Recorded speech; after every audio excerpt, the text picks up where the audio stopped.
Nicole, I'm just want to test the mic to make sure it's working. Can you hear me? Yep, I can hear you.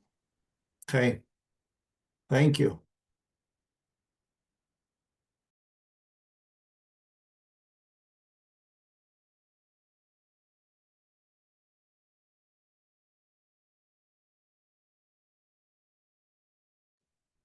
And this is before the meeting, but Tammy, how come you're not in that other meeting? Which other meeting? The what's it called? The Ed Pass. I just got out of it. It's Oh, the, the Jerry's been going to those, I believe. IDA Part B, MOECEIS, Oh, all kinds of acronyms. Jerry does that stuff, so he should have been in that meeting. And I know Amanda's there as well. I'm just like, but they did mention your role during that Yeah, meeting. Not you by name, but you by role in all other states anyway. yeah. Plus, I'd rather be here with you guys. Thank you. Appreciate it.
Well, welcome everyone to our monthly data meeting. Thank you for being here, especially on this important topic as we get ready for our October submission.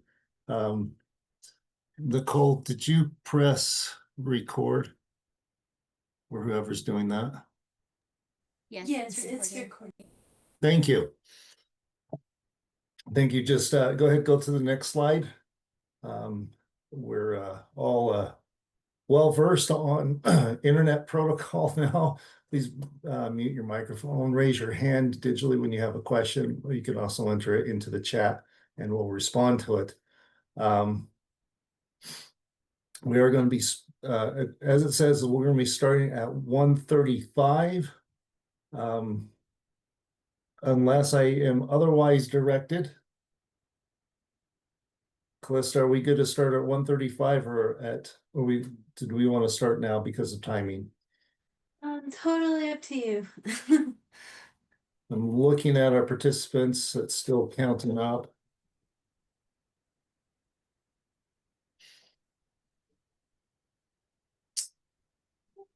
I think we'll go.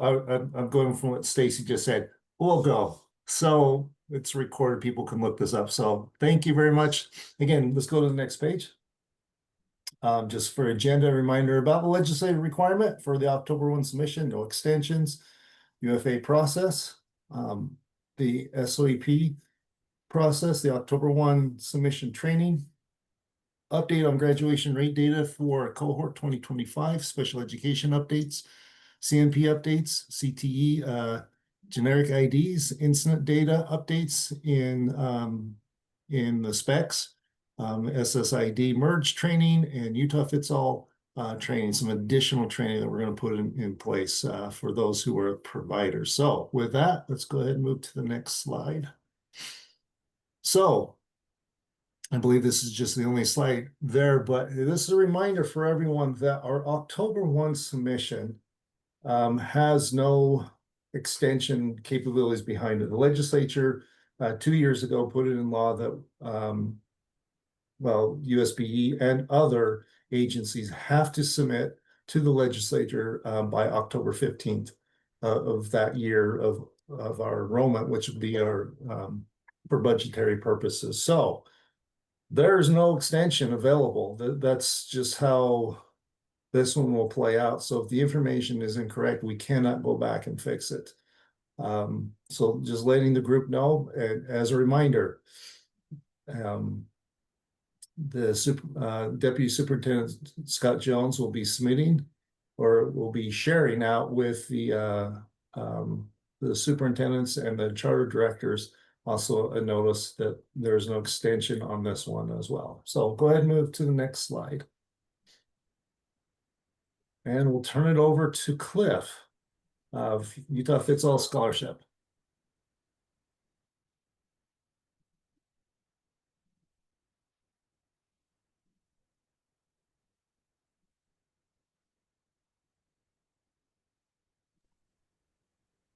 Is Cliff here?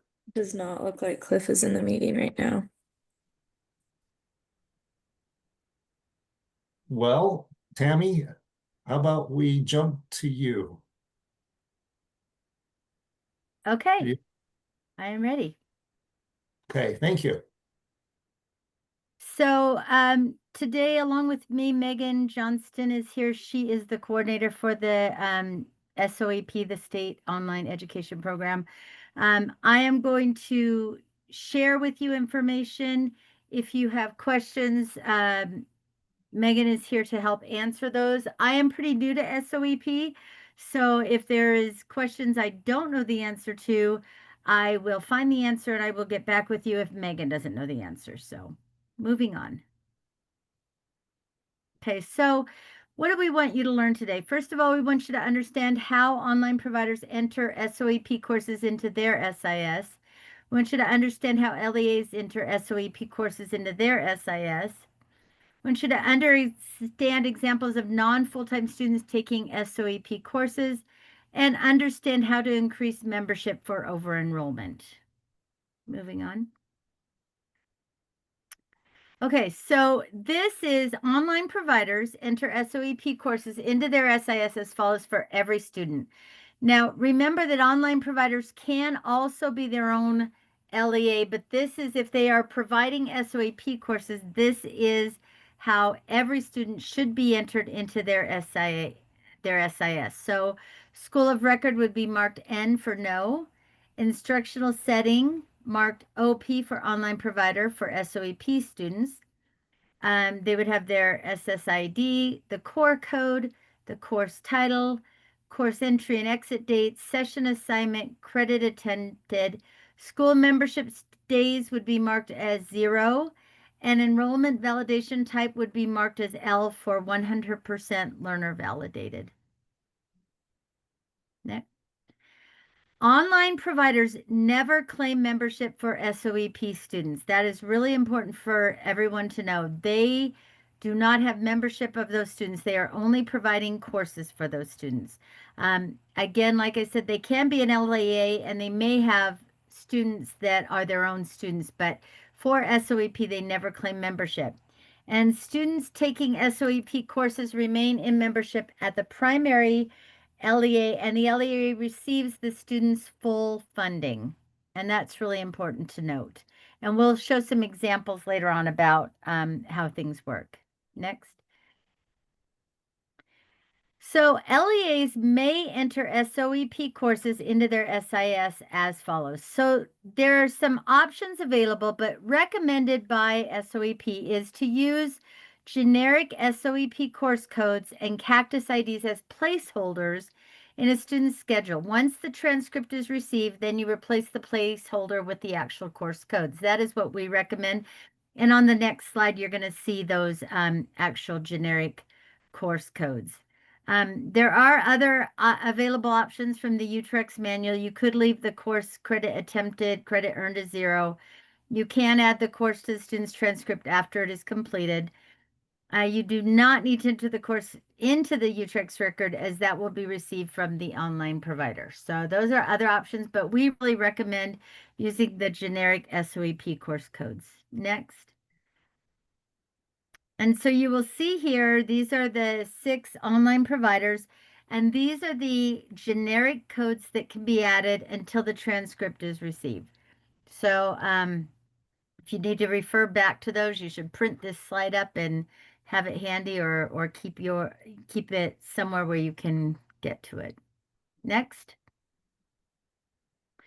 Okay, so dual enrolled students. So students who are enrolled in a private or homeschool and then also part-time in your LEA have 2 options for SOEP courses. And this gets a little bit confusing, so I want to make sure you understand this. So they enroll, the first option is they enroll in SOEP courses as the homeschool student, okay?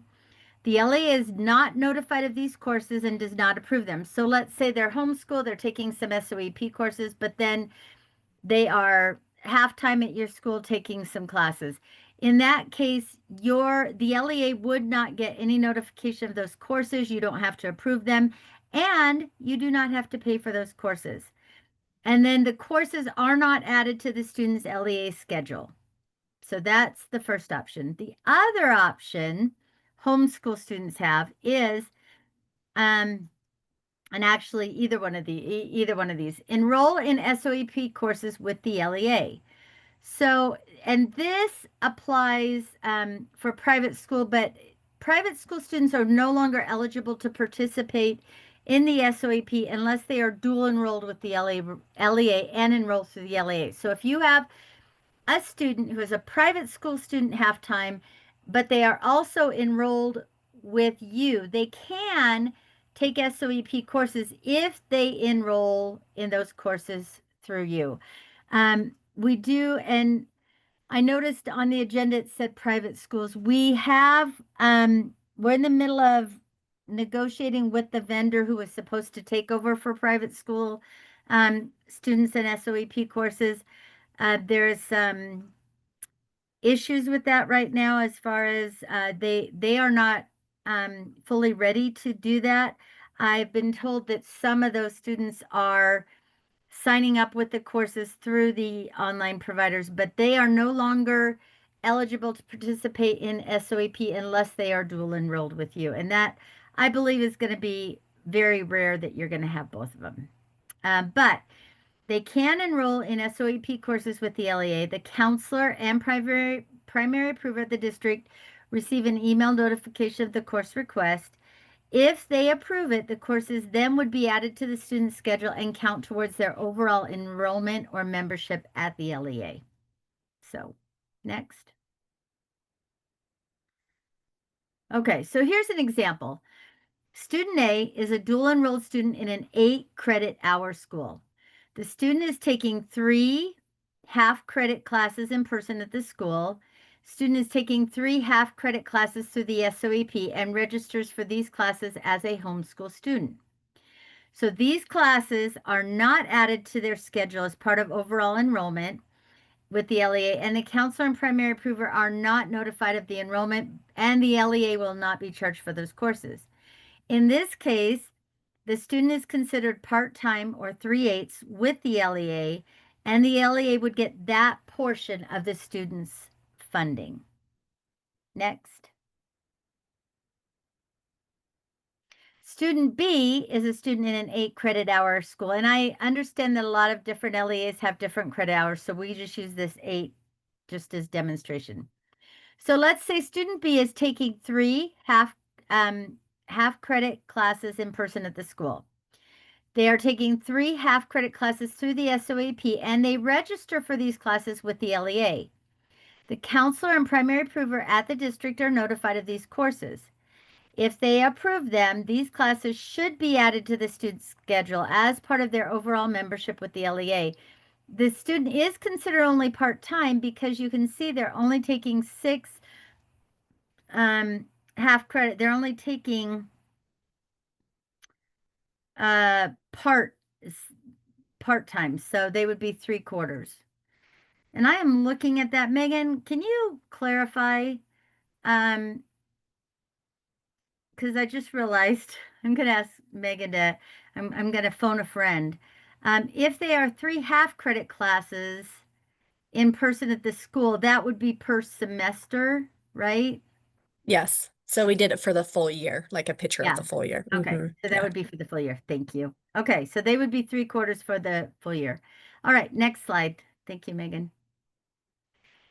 So here's some takeaways about homeschools. If a homeschool student is not enrolled in your LEA and the counselor primary approver receives an SOAP course request, they may reject the course request as the student is not enrolled in the LEA. The student is informed of the rejection and can register as a homeschool student, or the counselor can choose to contact the student to see if they want to enroll part-time in the LEA and approve the SOAP courses. And then those courses would then be added to the student's schedule, and they would be funded for that enrollment.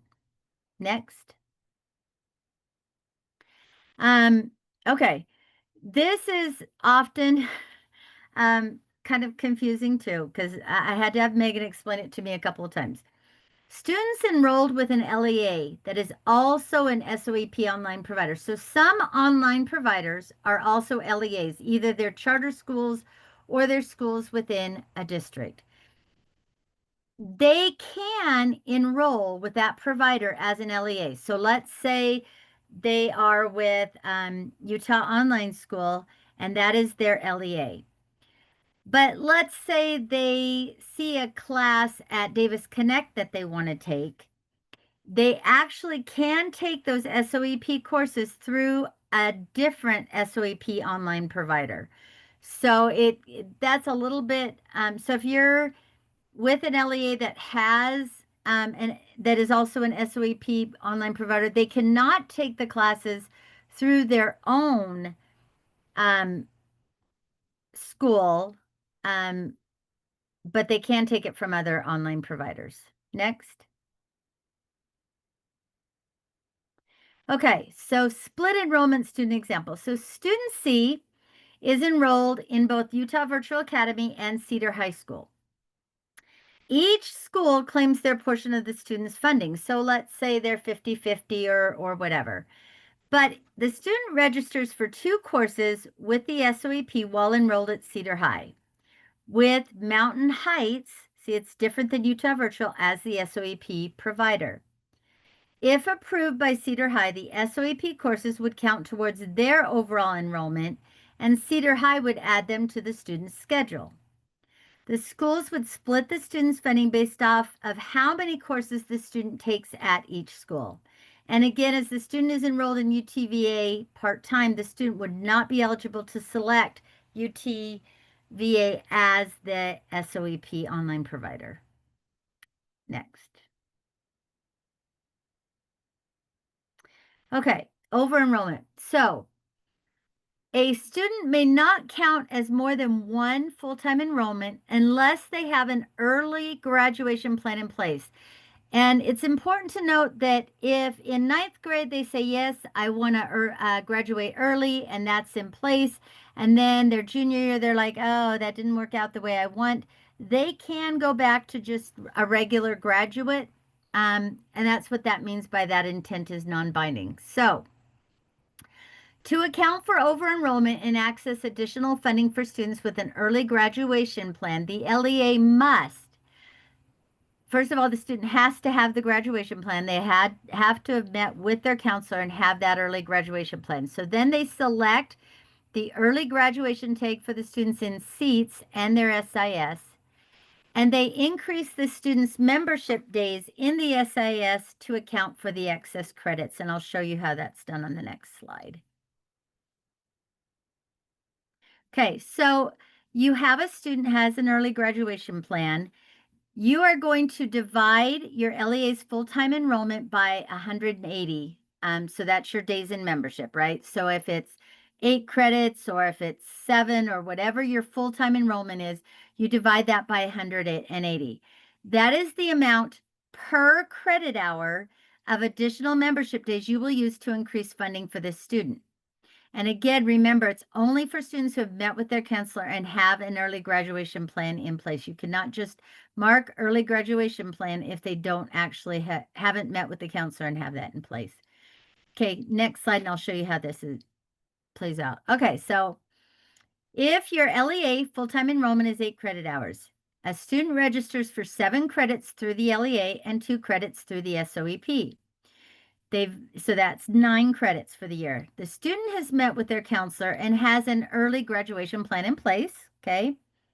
Between in-person and SOEP classes, the total for the year is 9 credit hours. So the LEA marks in seats in their SIS that the student has an early graduation plan.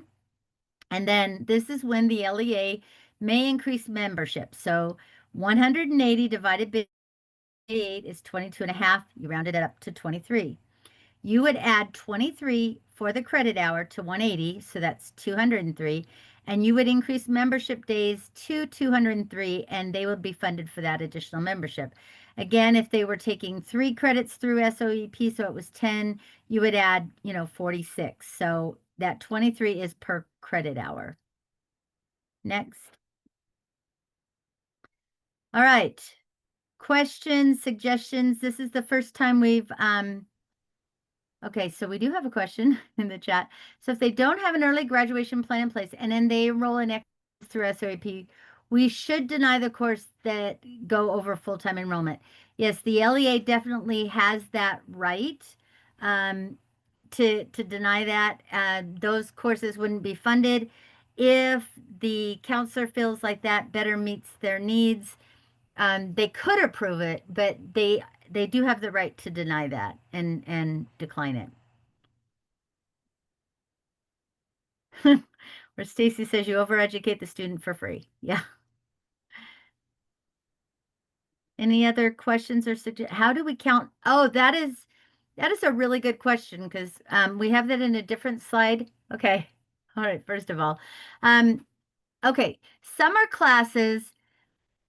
We have an issue and we're trying to work with this number one in seats because summer classes apply to the fall. So you may end up having kids who maybe they were in middle school last year, now they're moving up to the high school and they have signed up for summer classes. Well, if they take those summer classes that could cause over enrollment in the fall. I would have, and Megan can back me up on this, but that's a case where the counselor would want to meet with that student and find out what their plans are before they accept that. But we are also making sure, because we have had some incidences where the student is at one school at the end of the school year, and then they are signing up for classes for the summer and they're putting that old school. We have tried really hard. We're putting some notices into seats that says, please make sure you indicate the class, the school you will be at in the fall. Now, it's important to note though, if your primary approver approves that summer class, right? They don't pay attention to the fact that the student won't be there for the fall and they approve it. They are, how do I say this, on the hook for those course fees because they did approve it. If you know that that student is not going to be there in the fall, you can decline it, and then that would go back to the student, and they can ask us, and we can explain to them what that is. So, but if you approve it, if your primary approver approves it, and the reason is this, and I think this is kind of a protection for you, and I think it's important to understand this. You, as an LEA, have the right, the legal right, to either accept or reject a course. And if we go back and we say, oh, wait a minute, this should be charged to the high school and not the middle school, for example, I'm just using this as an example, we can't then go back to the high school and say, well, we know you didn't approve this, but we're going to charge this to you anyway. So we have made the decision based on what the law says that if you approve it, your LEA is responsible for those course fees. What happens if we miss the email and it gets auto approved? Megan, how about if you answer that one? Sure, I'm happy to do so. So that happens sometimes because those 3 days are kind of a quick turnaround. So if it gets auto approved and then the counselor says, "Oh man, the student already took this course," or the student isn't sure if that's the right course, or for any reason, you can still request work with the student and can request withdrawal from those courses. So from the time the student gets access until the time when you are actually being charged for the 50% of the course fee, that's 4 weeks, so 20 days. So there's 20 days where a student can get access to a course and begin working where it can still be withdrawn before any funding goes out. So we often get frantic calls from counselors or LEAs like, oh no, this went through. It's okay. We can get them switched to the right course, or we can withdraw them from that course during that 20-day window. All right. And it looks like Sue Talmadge has a question. She'd like to unmute to ask it. So I actually typed it in, but we have a student who enrolled in a 6th grade math course, even though the course is offered at our school. So this would over-enroll them, but I was told we couldn't reject it. So I can clarify for you on that one. So if they had the 6th grade course at your school and then they requested that 6th grade math course through the SOEP, they can't take both. They would have to take one or the other of that 6th grade math course, either through the SOEP or through in person, but they So could they not have take the both. option of withdrawing from the 6th grade math course at our school and enrolling in the SOEP course, Correct. which we would have to pay for. Correct. Okay. We can't force them to stay enrolled, but so we can't then enroll them in another course at our school. So we keep them on a full schedule. So if they took that SOEP course, that math course, that's part of their schedule. So they would still have full-time enrollment with you. But if We're paying if they for wanted the to take, SOEP course. yeah, if they wanted to take a different course, then that would be an over enrollment and you could deny that. So if they said, well, we want to take math through the SOEP and we want to take band instead, that is an over enrollment, and that you could you could not let, you could say, no, you either can't, right? You don't have to let them take that other class so that they're over enrolled. You can say, well, if you want to do this, it's an over enrollment. Does that make sense? Yeah, but you can't say that they have to fill their schedule. They can say, we don't want to have that portion of their schedule filled. So they can say, I just don't want to be enrolled in this math course. I'm going to take it through the SEATS program. And then we need to pay for them to do the SOEP, correct? Correct. Okay. Correct.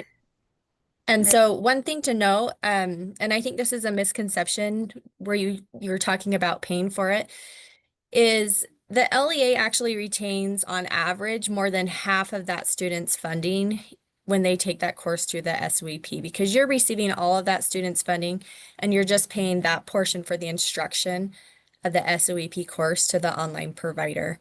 And if you're interested kind of more in those details, we have some other financial slides that we could share that kind of delves into those finances and what that looks like.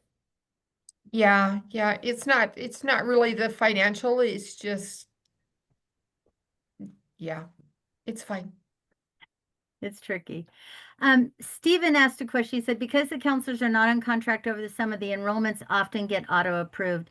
And I'm going to reach out here, and Megan can tell me if I'm wrong, but you really need to have the primary approver, somebody that works over the summer, so that, because the counselors make suggestions, right? They recommend whether to approve or deny it.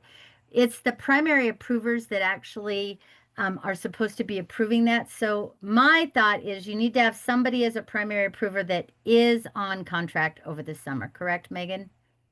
Yeah, and I can speak to that. So our registration opens April 1st. So I would say the large majority of students register for those summer courses before your counselors go off contract, starting in June.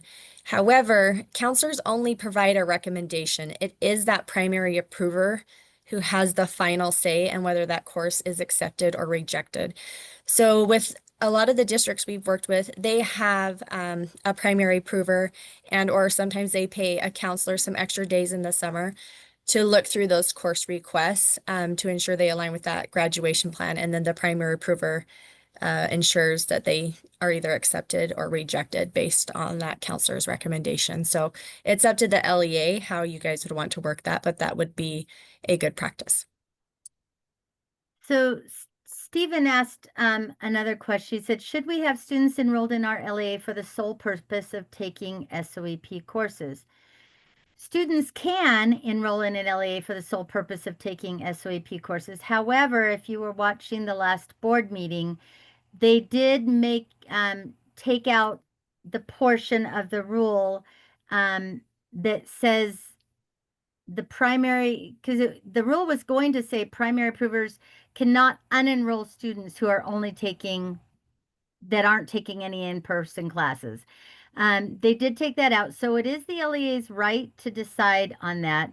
But again, like Megan says, remember, you are getting about, so on average, per credit hour, I believe it's about $1,900 you get per credit hour for a student.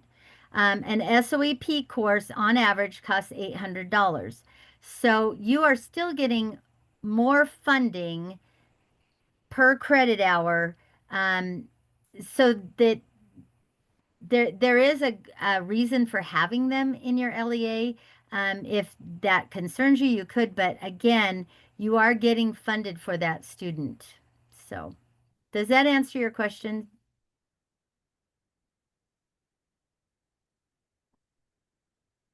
Yes. Okay. Are there any other questions or suggestions, things if we present again that you would like to know more about, or anything? We would be willing to take suggestions at this point.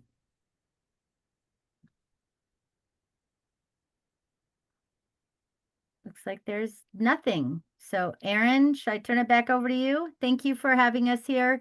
If you do have any questions, you are more than welcome to email me or Megan, and we would be happy to answer those later. Thanks for having us, Erin. Thank you so much for being here. So we'll scroll back and it's Cliff. Also, Right. Tammy Thank and you. Megan, someone in the chat did request those financial slides. Is that something that you would want to send individually, or could we send that to everyone as a group? We could provide those slides to you and then you could just add them onto our slides in this presentation if that would work. Yep, that works great. Thank you. Okay, thanks. Right. Thank you, everyone.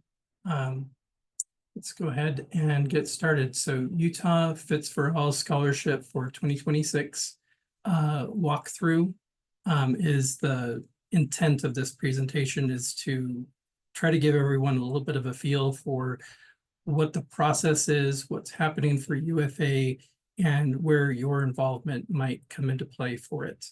So to start out, USBE gets that list of awarded students from Odyssey, and we check that for the public school enrollments. The results we send back to Odyssey, and then they look at their statuses and determine if that should go back out to the public, out to the parent.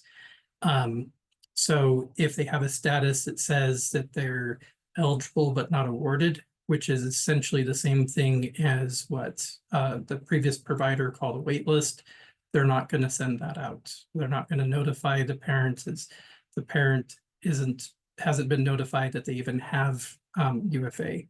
So anytime that a parent is notified, it would be because they actually have been awarded, and there's two settings on that awarding within Odyssey, and that's that they have accepted that award or they haven't accepted the award yet. So to get fully qualified after they give that initial notification of being awarded, the parent will still need to go out and accept the award. And that makes them fully qualified. So if they do get that cross enrollment back from us, saying that they are in one or more public education courses, that will make them ineligible to receive the UFA scholarship. Odyssey gives the parent a window of time to respond and provide that proof of disenrollment from public education. Technically, that window of time is supposed to be 5 business days. At this time, we're setting up UFA for the first time through, and we're trying to make sure that everything is accurately checked and that things are cross-communicated as much as possible, and that everybody's putting everything into play to where that data is accurate enough to make fully qualified decisions on. So right now, we're trying to get that fully established, and our intent is that we should be able to have that arranged with some negotiations with UFA providing LEAs within a week from now.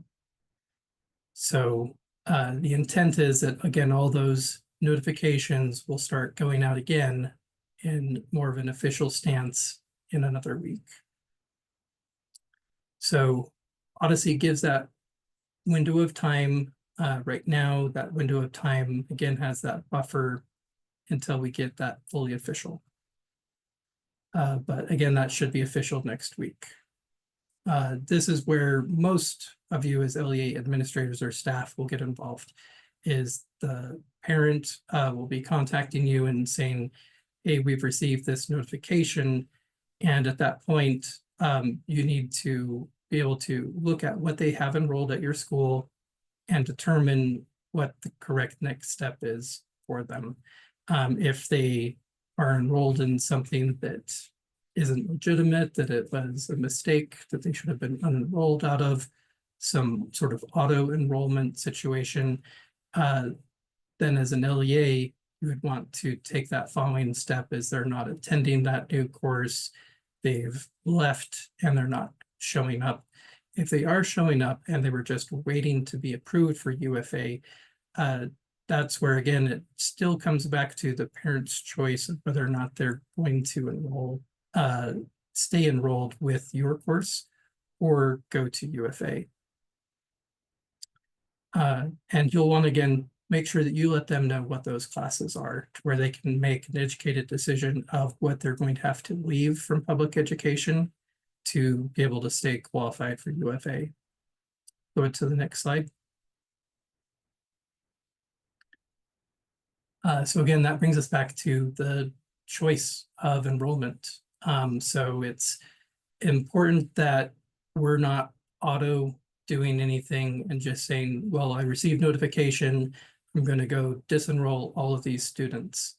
That responsibility is with the parent to be able to decide whether or not they want to stay in your course or to go for the UFA. So we just want to make sure that we're not changing that, and that as an LEA provider, it is still appropriate for you to reach out and let them know what classes they have, what enrollments they would be giving up, to where would they say, please unenroll me from whatever you have, they know what it is that they're getting unenrolled from. But that is, again, the expectation is that the parent maintains that choice for the enrollment. If the student is enrolled in a fee-based class, this is where it's come up with some range of confusion that I'd like to try to clarify, and that's that it doesn't mean that they can just pay the fee and stay enrolled in the class.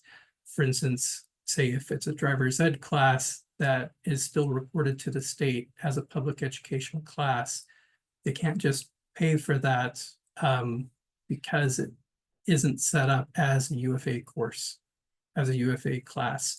The LEA needs to actually add that to their available classes and courses through UFA for that to be able to be reported and stay eligible. If it's reported still as a public education class, then it's going to make them ineligible. So how it's reported to the state matters. Go to the next slide. All right, so how it's reported to the state is based off of that school number. And that school number needs to be not public education for them to stay enrolled.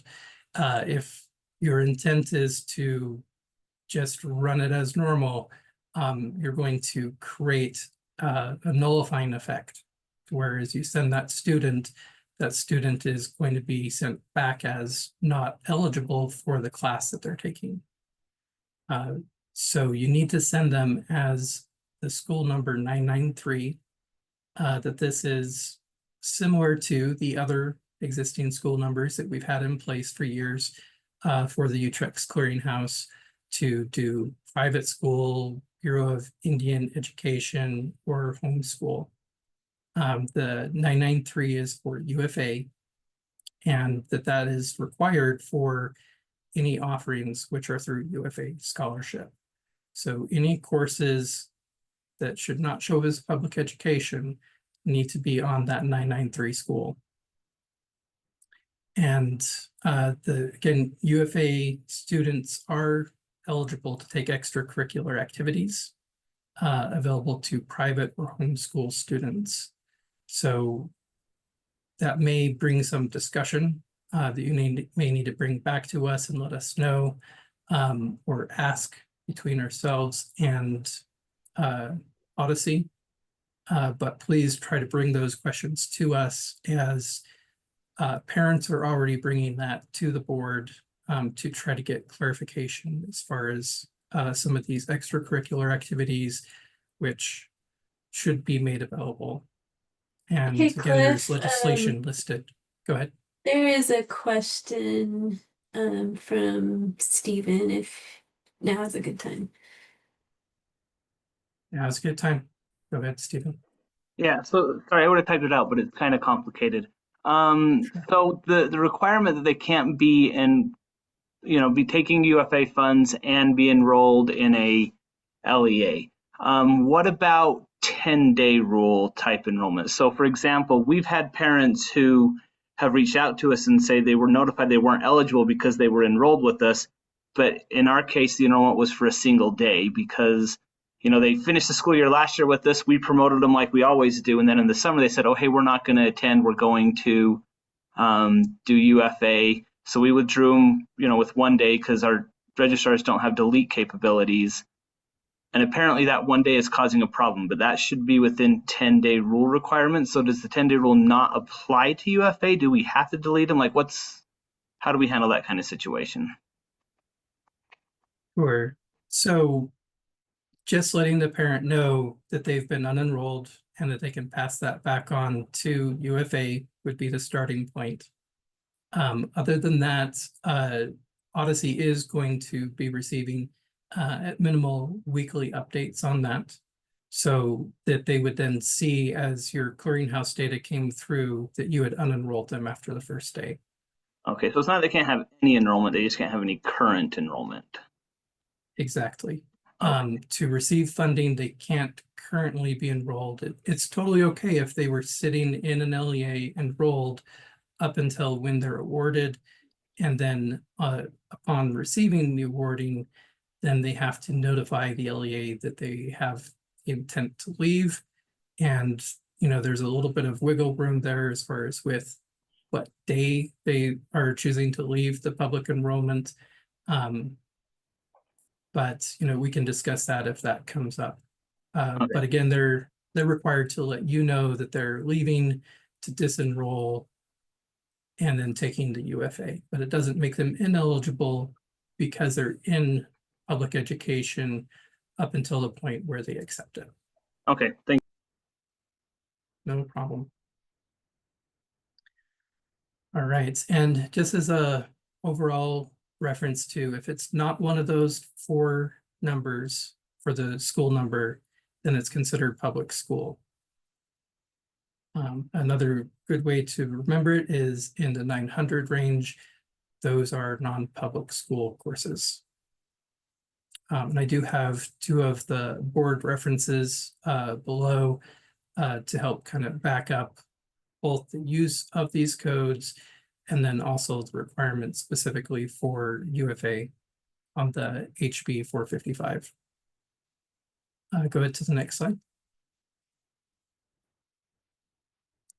All right, so validation by LEAs for LEAs of UFA eligibility.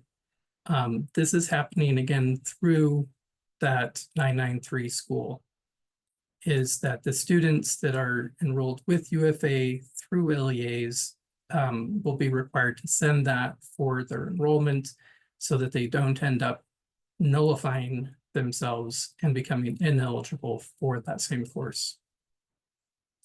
The LEAs that are providers, again, they do need to send all those students to the state through the clearinghouse with that number. And that would mean both the school number set up and then the courses and classes would also need to be set up with that same 993 to be able to line everything up for the student to be fully taking that 993 course. USBE has a new level 2 validation error, an error code 20, that verifies if another LEA has an enrollment that makes a student ineligible for UFA from public enrollment. So as an example, if the first LEA, who is a provider, sets it up, they send the 993, but then there's still a residual enrollment that they didn't think would be a problem at another school that is a public education class, then both LEAs are going to be notified with those level 2 errors that there is a conflict.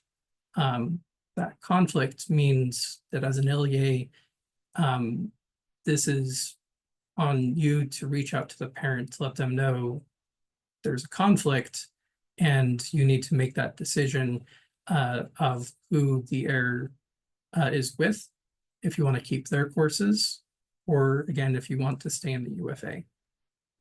Hey Cliff, are those errors currently in place, or is that going to be happening? Those errors are pending release out into production, as we also haven't had the adoption that was expected of schools sending the 993. But those will be fully in place and released out as soon as we start getting that adoption, which is again going to be asked of all UFA providers that are LEAs to comply with within a week. Okay, and do you see that happening before the October 1 finalizer? Within a week, yes. Okay. So again, the other big reason why this needs to happen as soon as possible is because this affects the payout that schools would get, and trying to backwards pull those funds from you after finding out that the student should have been through a 993 and that they don't get state funding is critical for avoiding headaches for all of the LEAs and for USBE, to where, again, it's done right the first time. So the validation, again, we just haven't released it out because we haven't had the adoption yet, but it is ready to release out and will be going out next week.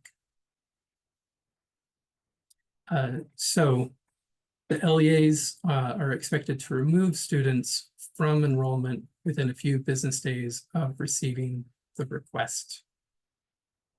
So this is not the level 2 error that you should just sit on and wait until the next major finalization period to address, because again, the board rule of that they are supposed to have 5 days before they become ineligible. And the parent is going to want to have that acknowledgement that they made the request to have their student unenrolled. So if you get that request, the expectation is that you take that request and take care of it as quickly as possible. And the expectation again is within a few business days. And that will still meet that board requirement. There's a couple questions. Yeah.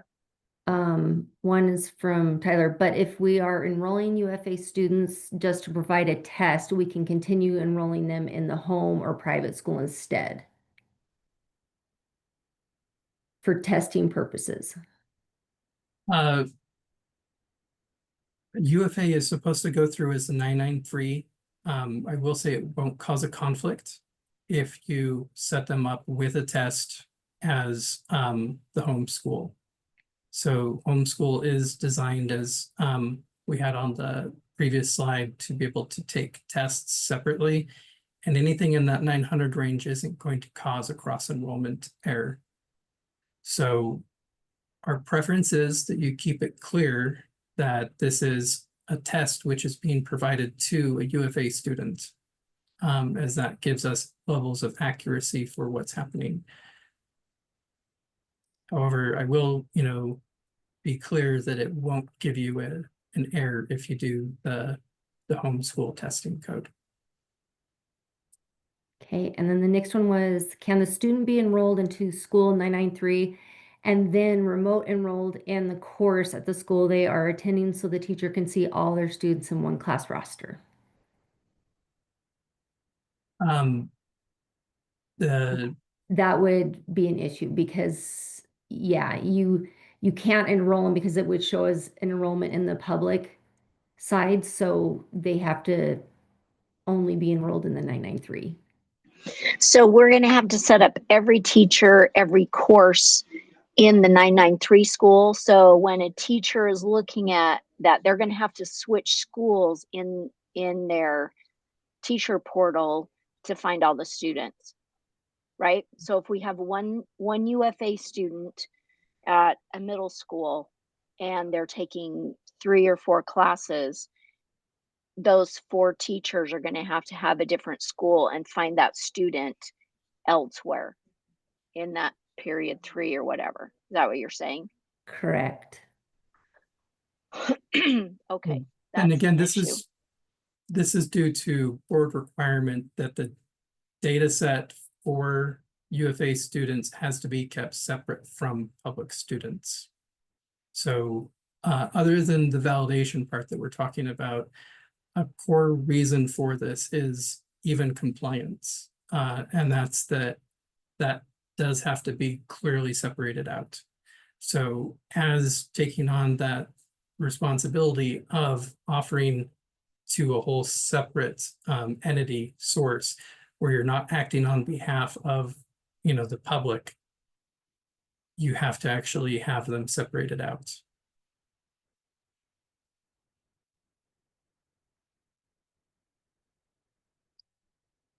Right. Go ahead to the next slide. Logan has his hand up. Oh, okay. Sorry. Yeah. Go ahead, Logan. I just wanted a little clarification on that last one. So why is it that we can't enroll them in the school 993 and then remote enroll them into the boundary school that the class that they're going into in the boundary school, rather than creating a whole infrastructure under school 993 and then forcing our teachers to switch between schools? Like, I don't understand that. I can't tell you about the complexities on your SIS. I can just talk about from the legislative requirements as far as with that separation of data. And again, for the cross enrollment pieces here, if you have a way to put them into this secondary course in your system and you're still sending them through with the 993 course, then that's also still fine as long as they don't go to UTREX. If you send that 993 student also enrolled in a non-993 school, that's not nullifying there. That means that they're going to become ineligible for that same class because yeah, of UFA scholarship rules. If we remote enroll them, it will certainly send the enrollment school ID rather than the 993 for the course, but the student would still be under their school of record would still be the 993. Can't your system just look at a 993 and No. We wouldn't ever put a student in school 993 that wasn't a UFA student. So why can't the system just look at that? Yeah, that's the problem, is that's cross enrollment checking, and that's that there are enrollments which are not 993. That if they have that, then that means that they are not eligible.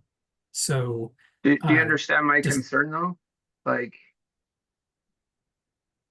that's asking a whole lot, not just from one person, but the entire district of teachers, where I feel like a simple solution would be if a student has a school of record 993, they are most certainly a Utah fits all student, and anything on their schedule would be a Utah fits all schedule. It's good feedback, and I can take it and see if we can build something to adjust for that. Yeah, that doesn't seem like it would be a very hard adjustment. Cliff, wasn't part of the issue too was that part of the legislative, the board rule and the legislative law that was passed, that they have to be kept completely separate, that yes, that they can't be enrolled in your normal public LEA system. They have to be basically enrolled in their own LEA number or school number. Well, they are enrolled in their school number. Their school number would be 993, which would be their school of record.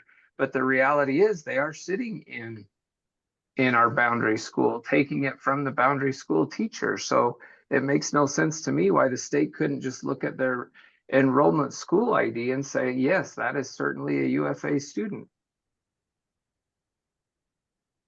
To Katrina's point, the restriction in that is that they can't be in the same class roster.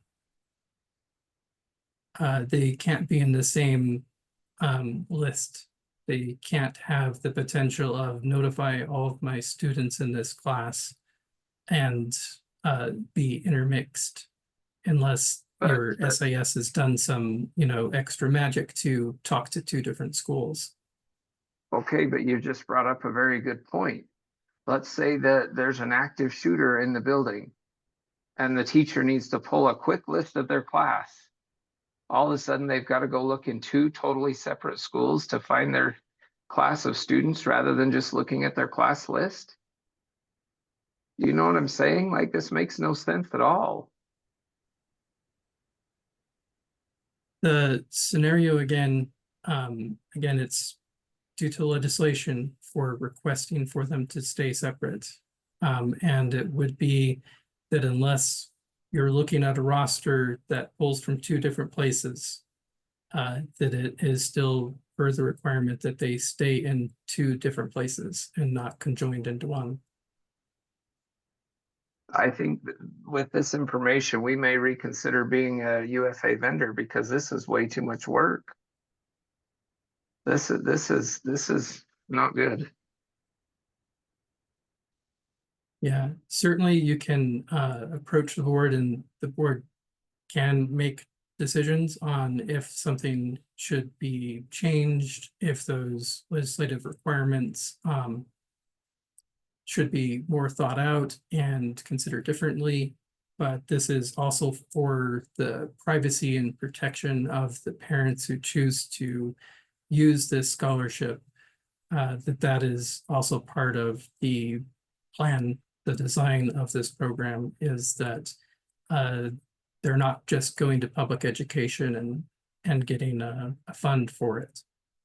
That this is intended to stay separate and private, and that as an LEA, when you offer a UFA service course, that it isn't through the direction of the public education system.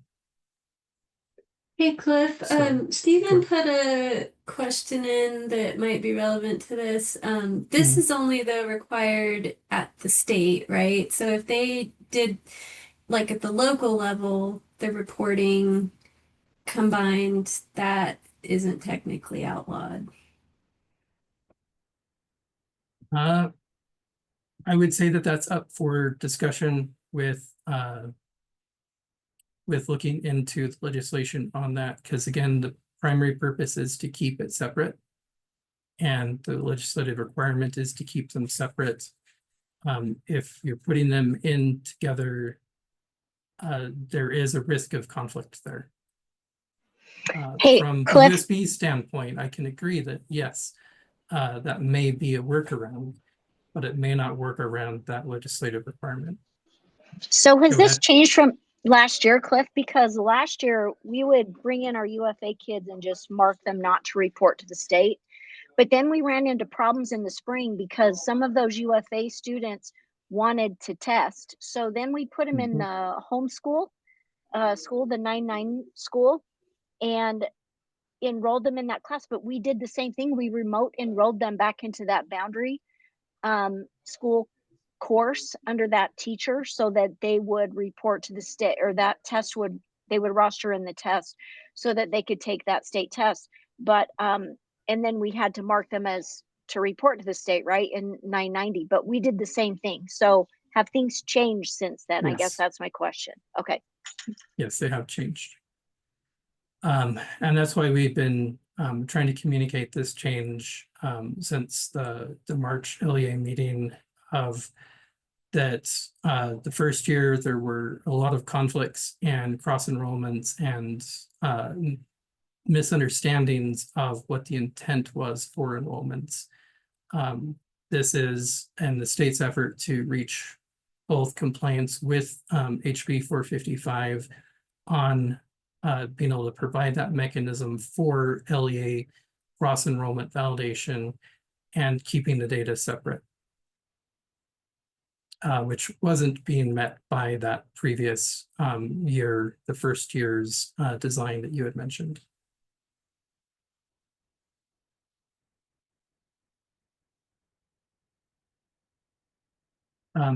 Any other questions, or should I continue?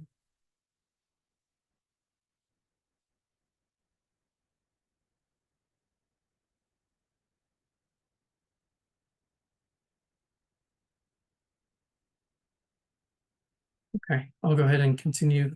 So breaking out some of the responsibilities to try to, again, paint the picture of what's expected and happening in this workflow. The Odyssey shares the awarded students to USBE. USBE shares that cross enrollment back to Odyssey.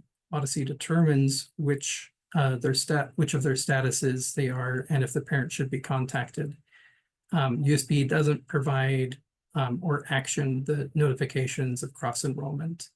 That's entirely with Odyssey. So if there is something that goes out, we don't have the list of who's been notified. We can't trigger for it to be notified. That is all Odyssey. The parent guardian on the account is responsible for communicating to the LEA about the class or classes causing the cross enrollment and their intent to disenroll the public education classes or opt out of the UFA scholarship. The LEA is responsible for sharing the student's enrollment details with the parent where they know what those classes are, and disenrolling the student if requested by the parent. USBE shares that cross enrollment again back to Odyssey of if the student was disenrolled. Odyssey will then notify the parent or guardian by the end of their allowed resolution window, which again is default of 5 days, 5 business days, if the student is eligible for the scholarship. And then the parent has the right to open a dispute with Odyssey if they believe that it wasn't valid or accurate. Go to the next slide. So some of the common areas of concern that have been brought up were LEAs who offer online courses. These are the most common causes of cross-enrollment issues.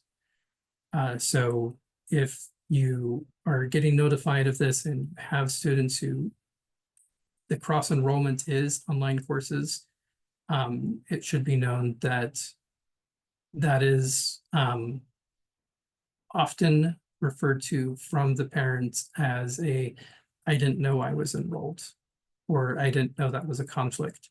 So potentially it should be recommended that LEAs who specifically offer online courses have some prepared responses for that to let them know for sure what they are in and that they are a conflict. LEAs who are UFA providers not set up with a 993 school and not sending their students as enrolled through that school.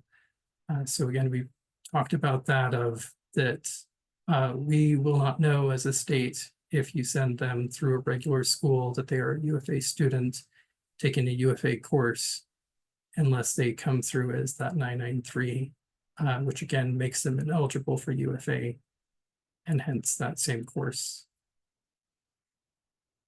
So then the last area of concern is to please communicate with the parents and students who are notified of a cross enrollment by Odyssey or through the daily collections new validation error.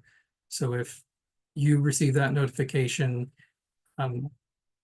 please reach out to the parent to let them know that they have the choice of what step to take next and what enrollments are in conflict. Go to the next slide.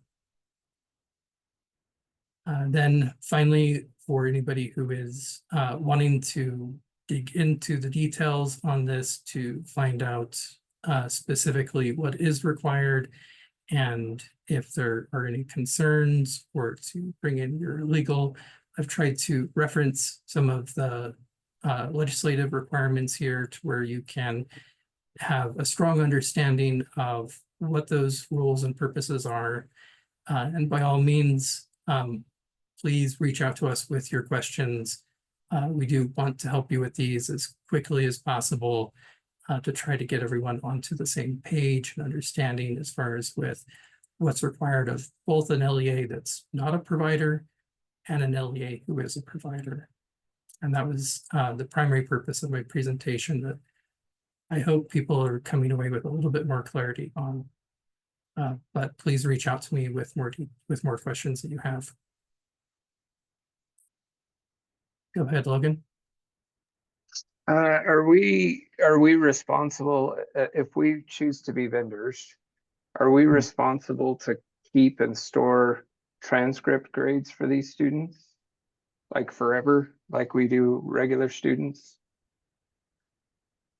The transcript grades are handled on a private school basis, which is what you're acting as, is a private school.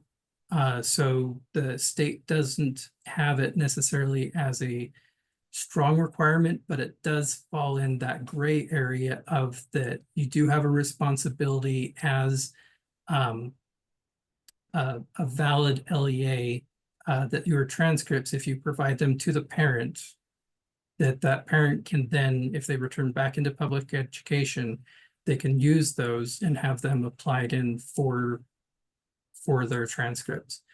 So we are not supposed to take them as a state for UFA students. However, you can and are responsible for still being able to provide it to the parents. If we put Aaron's that, probably got some clarification though.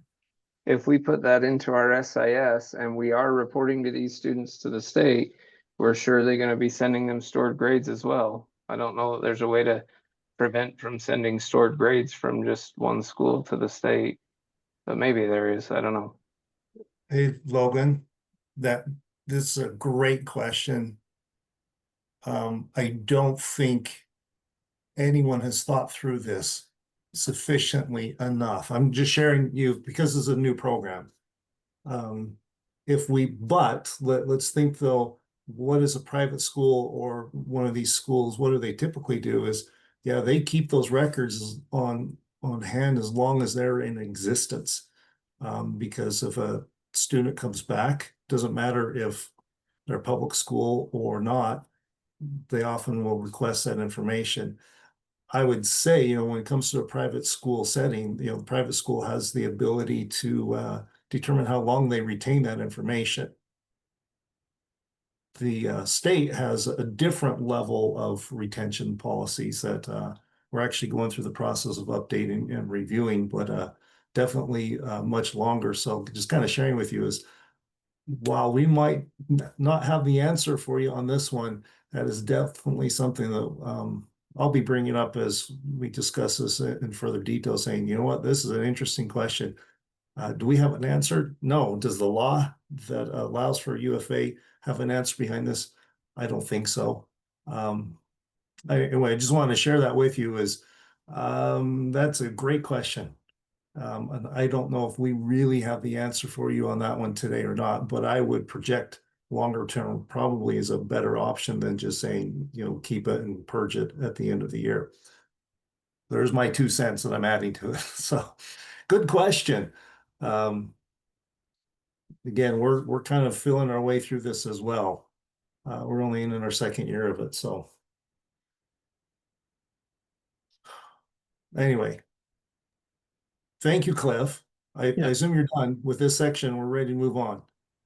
Yeah, I will just comment though that we have had some of these discussions, and that's our best answer so far, is that because of being fully qualified as an LEA, when you teach something, it actually, does apply to the transcript, versus UFA providers who are not LEAs would not apply to the transcript. So that's the best answer that we've come up with so far, is that it can qualify for being on the transcript, but it's not being requested. But yes, I am done now. Thank you all. And again, please reach out to me with questions. Okay. And for those who are providers, there's some training at the end that Cliff will be going back over. So with that, we are jumping forward in the slides to the October 1 submission training. This is Callista and Riley. Go ahead, take it away. Hello. Oh, sorry, Calista, was it you saying something? No, go for it. Okay. Stephanie's also included in this because she's helped prepare, but she's out of office today. So just as a few announcements for this school year, 2026, can't believe we're already here. But the deadline for October 1 was changed to October 5. This year that October 5 falls on a weekend. So we end up having the deadline on October 6th. So the historical updates and SSID merge requests are due 2 weeks prior to the submission deadline, and that is Monday, September 22nd by 5 p.m. And there will be some training on that a little bit later in the presentation. As a reminder, there are no extensions for the October 1 submission. This is super important. We had a pretty rough year-end submission. And essentially, if there's anything that's caught after the fact, or there's any problems leading up to the deadline, just know that there are no extensions. This is a legislative thing that we have to deal with. So please plan accordingly and get your data submitted as correctly as possible on time. The deadline is Monday, October 6th by 5 p.m. The goal is for the finalizer to be turned on starting Tuesday, September 30th, and then it'll be turned off on Monday, October 6th. You can finalize before October 1 if the finalization button is available, and that's only if you don't have any changes in enrollment between the day you finalize and October 1. Otherwise, you'll need to refinalize because the submission is for data as of October 1. And it doesn't matter what day of the week October 1 falls on, the entry and exit dates determine if the student makes it into the October 1 count. So after the October 1 data are finalized, you do not need to delete your submissions. You are actually required to continue submitting daily to UTREX. Future submissions will not overwrite what you finalized unless you finalize again. And then after you finalize, please make sure to download all October 1 UTREX reports from the data gateway immediately after finalizing. And the link to the finalized reports and the finalized box directs you to archive reports page, and the archive reports for the current UTREX submission are not available immediately. There's also no guarantee that the archived reports for the current submission are being available when you need them. So it's best to download the reports the day you finalize. It's UTREX's dump and load system. So if you finalize your data and then there's a nightly upload that happens and you go to download your reports the next day, they might not actually be the same data as what you finalized if there are any changes that happen. So it's really important to download these right after you finalize. And then, so for the courtesy data review, the points that we look at are district of residence and valid address errors, look at SSID warnings, total enrollment counts, kindergarten type counts. These are really important, especially if your LEA defaults to a certain type, like Aspire defaults to full-time kindergarten. So you need to really make sure that they are correct. And then we've got foreign exchange student count, economically disadvantaged or free and reduced lunch indicators, English learner counts, cohort graduation rate data, cohort reassignment for students on a path to an alternate diploma, and special ed dropout data.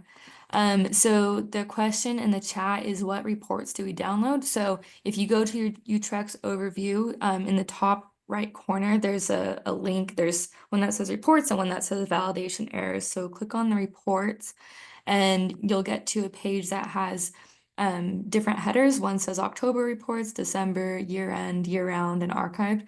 So there's 5 under October reports, and those are consolidated membership, dropout event summary for SPED, school summary, student district of residence for charters, students not attending district of residence for districts. There's CSV and PDF versions of each of those reports, and the PDFs are usually aggregate and the CSVs are usually student level. It's helpful if you have both. And another thing that we found is really helpful sometimes when LEAs are trying to troubleshoot something, if they downloaded their examine file from, the year before, that has been really helpful as well to be able to access. So download whatever you can. There's also the year-round reports. You can download those, but the ones that you absolutely need to download are the October reports. And then clearing fatal errors. Please review all errors and warnings and clear what's possible. It's especially important to pay attention to fatal errors that block student enrollment records from getting into UTREX, and that includes level 1 fatals on the student record, student list, school and district record. So if it blocks all the data for the school or district data from getting into UTREX, that is not good. And then level 1 fatal errors on course records that need to be fixed if they result in the S1.377 error. Those need to be cleared as well.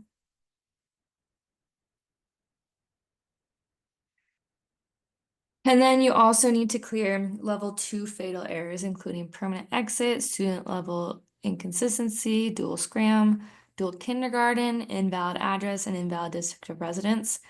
For dual kindergarten, you just need to work with the other LEA and the student's parents to determine which LEA should keep the student and which LEA should unenroll the student.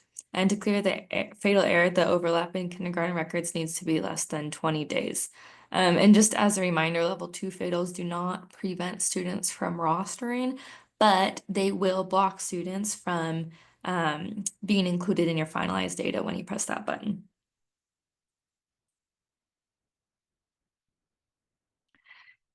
This is like a really condensed version of the invalid address and district of residence level 2 fatal error clearing instructions that I gave at year end.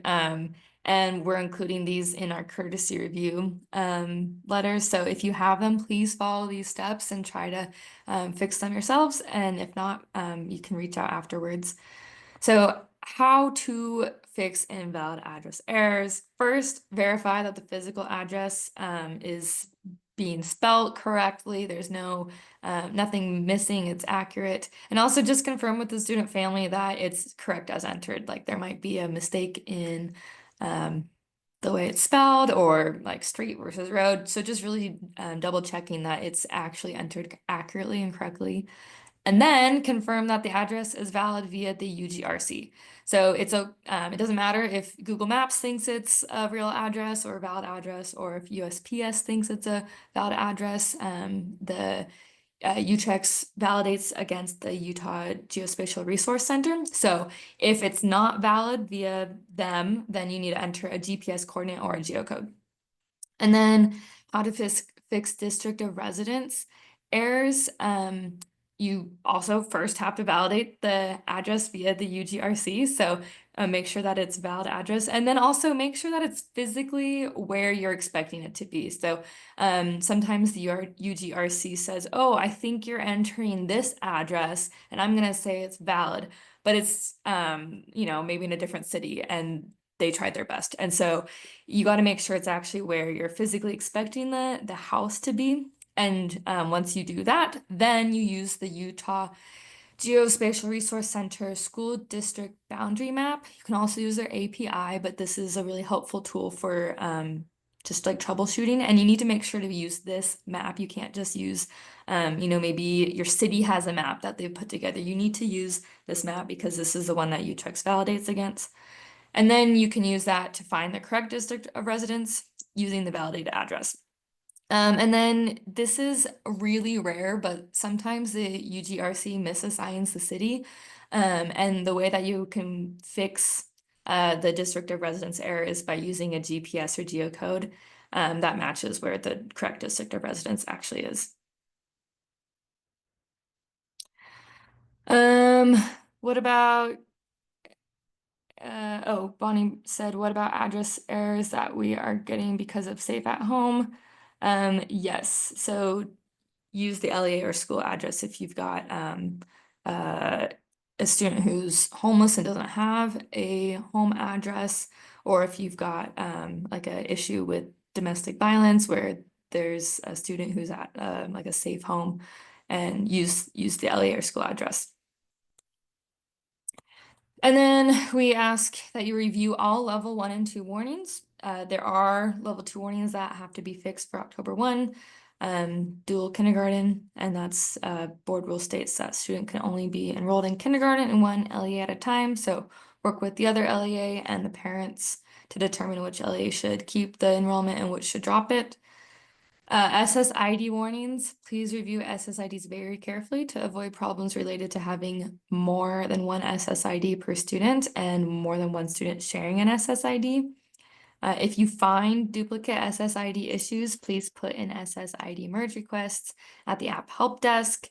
At year end, the USBE implemented an SSID merge request deadline for a guaranteed completion if all the necessary information is provided on the ticket. And this deadline is 2 weeks prior to the finalized deadline in October. And please respond to comments on merge ticket requests asking for more information in a timely manner to ensure that your requests get done.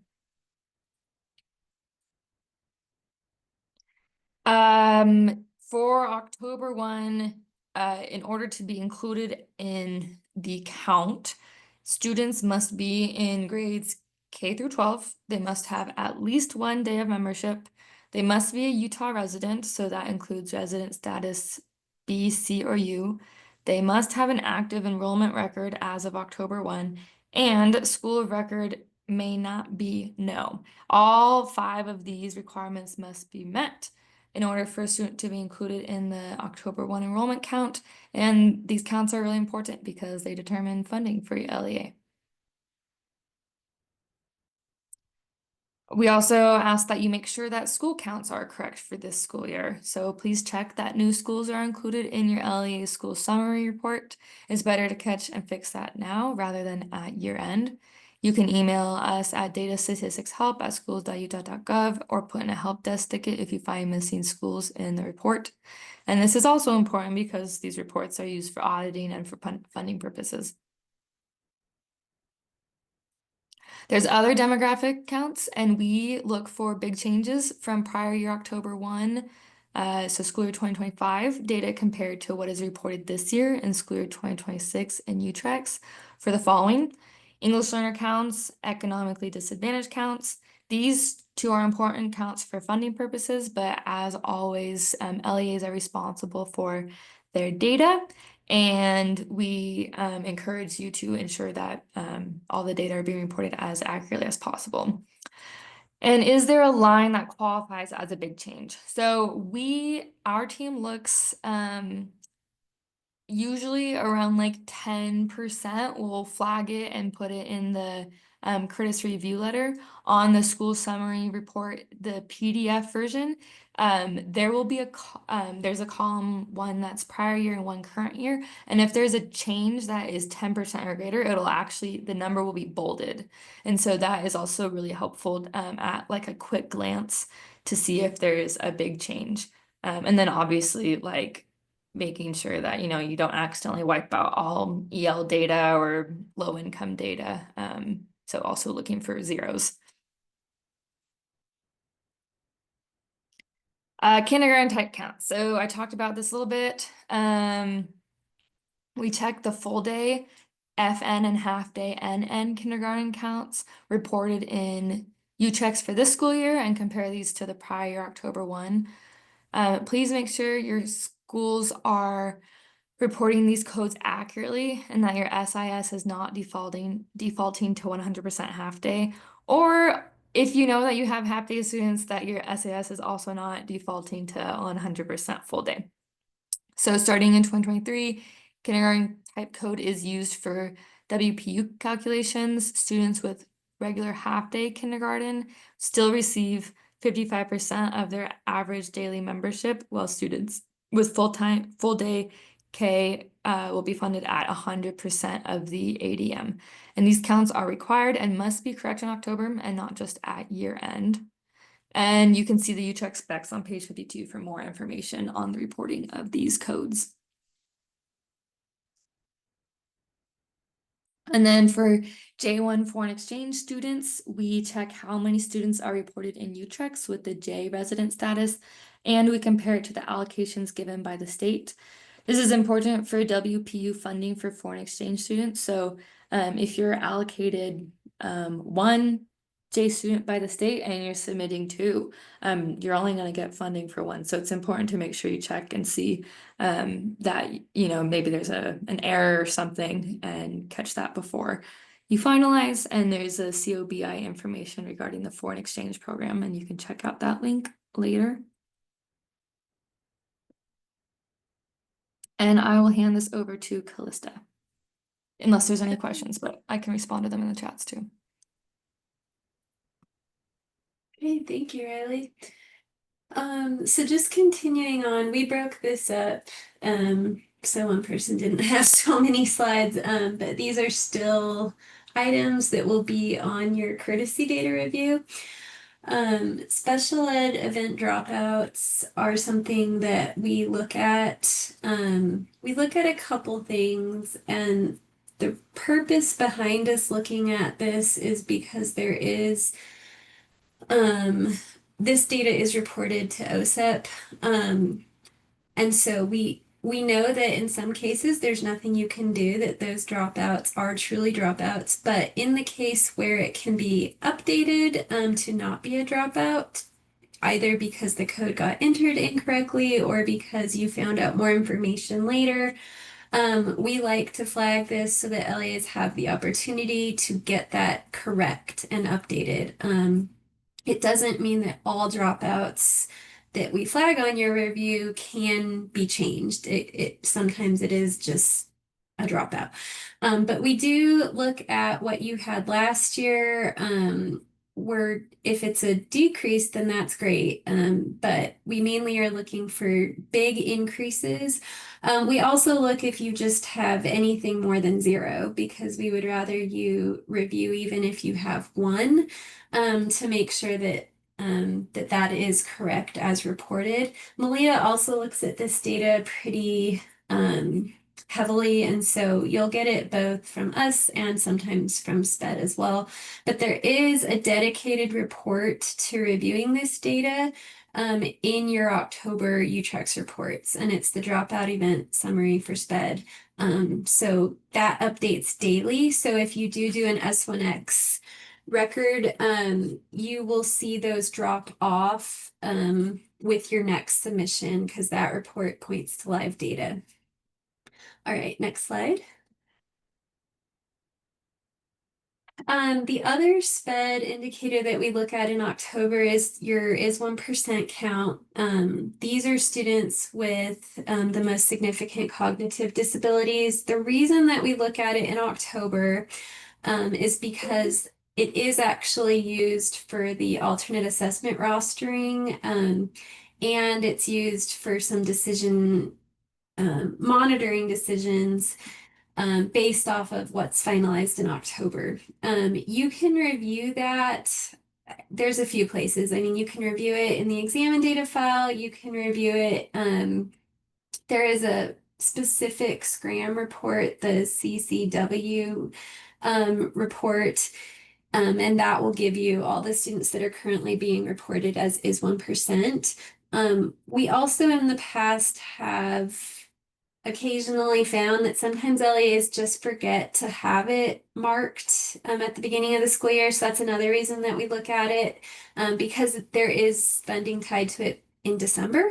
So we like to look at it now to just, if you just forgot to get those students entered, we want to make sure that that gets corrected. So we do look at your year-end count for that and compare it to what's in UTREX currently in the new school year. All right, next slide. Okay, now shifting gears a little bit to graduation data. So David and myself will be talking about this extensively in a separate slide presentation, but for the courtesy data review, I'll just go over what we will look at and mark for LEAs. So please make sure that if you are not the only person that should be reviewing that data, that you have all other people, whether that's counselors or principals or assessment directors, whomever needs to be reviewing that graduation data, please make sure that they have reviewed it prior to finalizing, because we do run the final grad rate based off of what is finalized in October. So any updates need to be made now. After that point, it's basically too late for cohort 2025. And so please review the student level data, as well as the, your aggregate grad rates. The student level data means looking at the completion status codes and the exit codes. Those are two separate fields in UTREX. That can be found, I'm going to be talking about this later. That can be found on the grad rate preview report, which as of today is not showing cohort 2025, or in the Move It files. They show the exact same data. The Move It files, though, you do have right now. I sent an updated version on the 16th, 2 days ago. They were also sent out several other times prior to that, which I'll talk about later. But I expect that the preview report on Data Gateway, it should be out either tomorrow or the beginning of next week. It's approved and we're just waiting on the IT operations team to get that pushed out. Once you have reviewed that though, whether from the Move It files and those are basically just Excel files, so those can be downloaded by whoever has access from Move It and sent to whomever in your LEA needs to review it, or the Data Gateway report. Once you've reviewed those, and if you find that there are students that have incorrect codes or codes that need to be updated or changed before you finalize, you have until the finalize deadline. So that's October 6th. We will be talking about the two different ways that you can update those prior year records. So S1X record updates, which you do in your SAS, or historical updates when the student is still enrolled. As was mentioned, the historical update deadline is on Monday, so that's in a few days. So I would highly encourage you to make sure that if you haven't reviewed this yet, I would probably want to review it in the next couple days, just because if you do have historical updates, again, this is for a guaranteed completion. Those need to be in by Monday at 5. We will still go through historical updates received after Monday. We just don't guarantee that they'll be completed in time. All right, next slide. Also on the courtesy review, we look at RA data. This is a small subset of students. We don't see high counts of these across the state, but for those LEAs that do use this code, this is important. We will be looking at students who were assigned the RA code in 2024. That is because their cohort was reassigned to 2025, and that is the current grad rate that we're running. So if those students from 2024 that were marked as RA didn't have the RA or GA code given to them last year or updated with an S1X this year in 2026, they basically will count as a dropout. So we just want to notify you if you have any students in that boat, and it may be correct that you do, but again, we just want you to review. Otherwise, they will need to be coded correctly before you finalize in October. And this is important because the RT code retained senior will have a different outcome than RA. It's basically an other completer versus getting a whole nother year to be counted as a graduate. And just as a reminder, if you're wondering what is the RA code, that's for students who is 1% and they are on path to receive the alternate diploma. It basically will reassign their cohort another year, and they can be reassigned up until they age out. All right, next slide. Shifting gears from graduation. So these are other items on the bottom of the letter. The letter is formatted in a way where the top we consider must respond. Those are generally related to funding and critical reporting. The bottom of the letter is still important. We just don't ask that you respond to us. So please still review these items, but we don't need you to email us about them unless you have a question. But things that we'll look at are resident statuses. The reason and purpose behind us looking at these is because, as Riley already shared, for the October 1 count, only B, C, and U, Utah resident statuses, are counted for funding. So if you have a student marked as out of state or foreign exchange, those are not included in the regular MSP funding calculations. So again, I'm sure there are many students that should be marked as A and F, but we mark it on your letter so that you can review and make sure that your counts are correct. We also, for data quality purposes, look at charters that are reporting students as resident status C or B. There's really no impact on that other than they just, that those codes shouldn't be used by charters. So we just mark it again so that you can get in the habit of using the correct code. Okay, next slide. We also will give you the count for the resident status X. That means how many S1X records you are currently reporting. The purpose of that is just to say, hey, you currently have 10 S1X records in Utrex. Is that what you're expecting? We will mark that if you have 0 or if you have 100. It's not something you need to respond to. It's just to allow you to say that seems about right. This is only going to be for LEAs that have students in grade 7 or higher.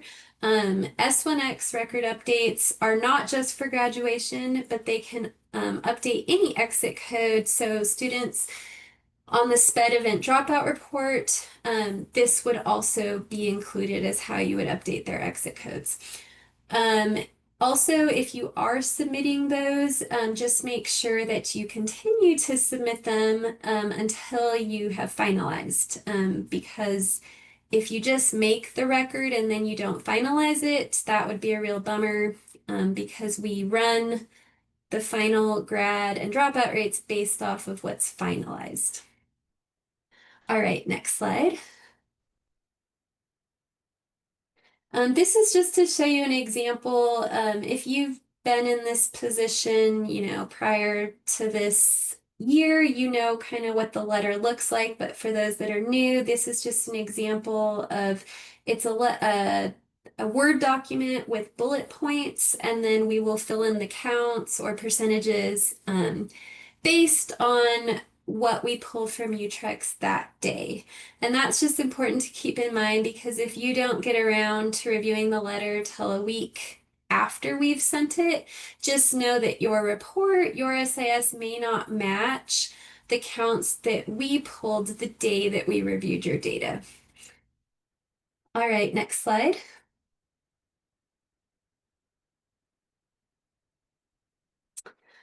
Okay, these last few slides are resources, so I'm not going to go through them, but we will send all of these out. So especially if you're newer at this job, I would just recommend reading through these. You can reach out if you have questions.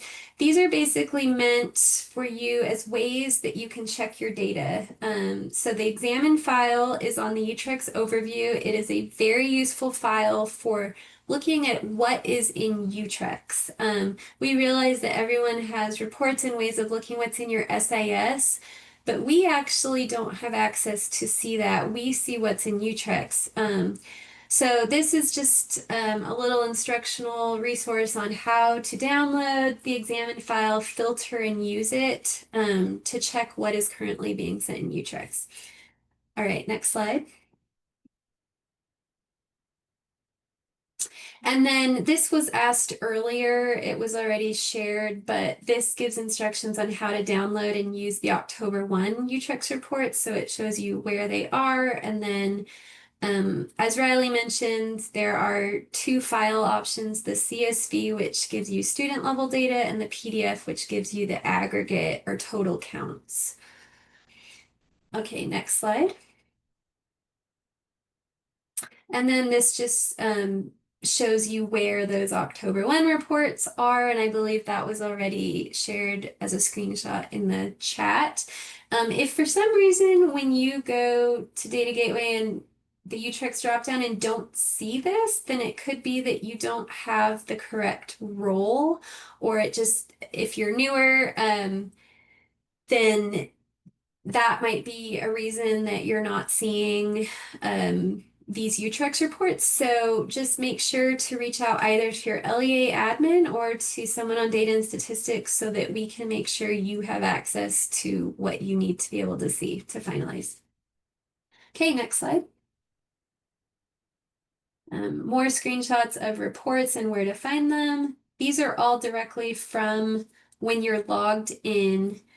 So you should be able to see this again if you have the correct role. Next slide. Okay, and then this is just dates to keep in mind. So our team, Data and Statistics, we will send a courtesy data review to every other LEA, or sorry, to every LEA, whether you request it or not. If you email us and request it, that's great. We'll try to prioritize you as one that we do first, but we will send it to everyone either way. We start doing the reviews tomorrow, so you can expect receiving that letter in an email between tomorrow and next week. By the end of next week, so next Friday, I believe that's the 26th. If you haven't received anything, then please reach out because we would expect that we would have sent them all at that point. And you know, we do 156 plus additional reviews, so it is possible that we did it and we missed emailing it. So please reach out if you do not get that by the end of next week. I put in our help email. You can also email my personal email. And then again, the purpose is just to help you review your own data and make sure that everything is accurate for the grad rate, for funding, for reporting. So please review what we send. Next slide. These are just tips for when you actually go to finalize. Again, the finalizer is expected to be turned on the day before October 1st, so that is a Tuesday. Please, this is especially important. Don't wait until the last day and minute, just because we do have a shorter window. At year end, it was open for 3 weeks. In October, we just kind of have a shorter timeline. So as everyone knows, probably that has been in this situation, if you're on the last day and last minute, things are slow.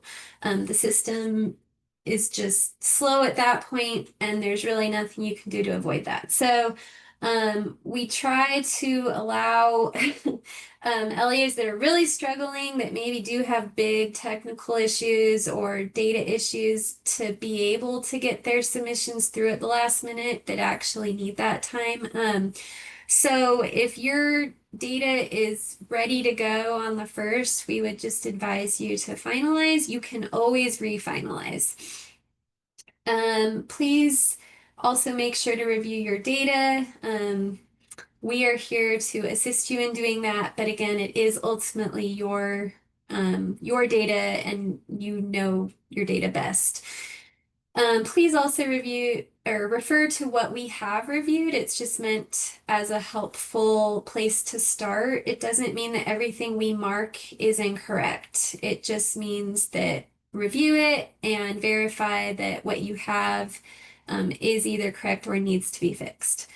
And then you determine when you're ready to press that button. You don't need our permission. Once the finalizer is available, we'll send an email out to say, hey, it's on, you can finalize now.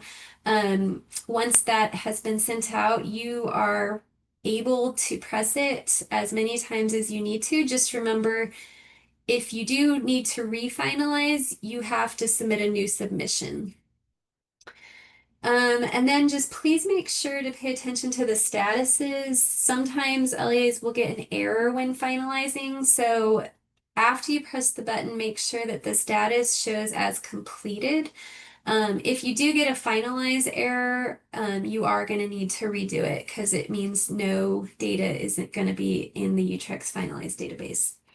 And then, as has already been mentioned, all October 1 reports do need to be downloaded on the day that you finalized.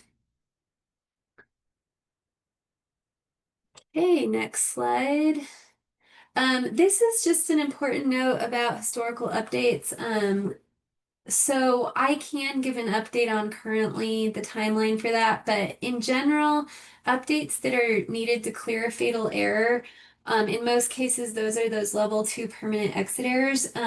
Those must be completed before you finalize. So if you're waiting on us to complete a historical update, you can finalize, but just know that if it's for the purpose of clearing a fatal error, you will have to refinalize after that update has been made.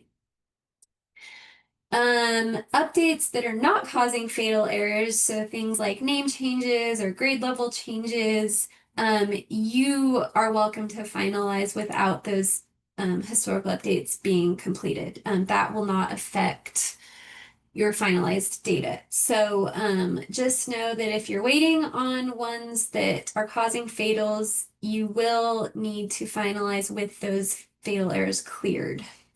And so then I just give an example of timing.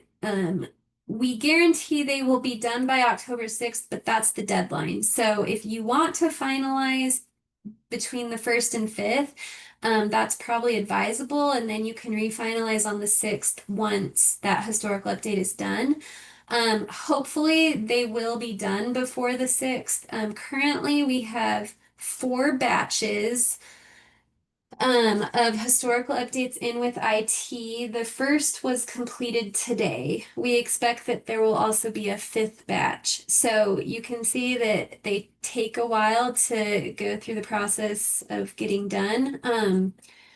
So it will show up in the system as completed instead of approved once those have actually been done. And I just went in today and completed the first set. Okay, next slide. Here, as always, are just some places that you can refer to if you need help, technical help with the actual submission or UTREX. You would go through the app help desk. You can email us if you haven't heard anything, and that sometimes it's faster. If you need help though with an SIS issue, that is not something that we can help with. You're going to have to reach out to your SIS help desk. And then if you have questions about your actual data or the courtesy review, you can email the data and statistics team, and that is our help email, or you can contact us directly. Okay, next slide. Okay, I do have a note that Kristen has a family emergency, so I'm gonna let her go now and then we'll come back to the grad rate. So Kristen, are you ready? I am ready. And it's possibly a broken wrist. So as soon as we're done, we'll run to the Instacare.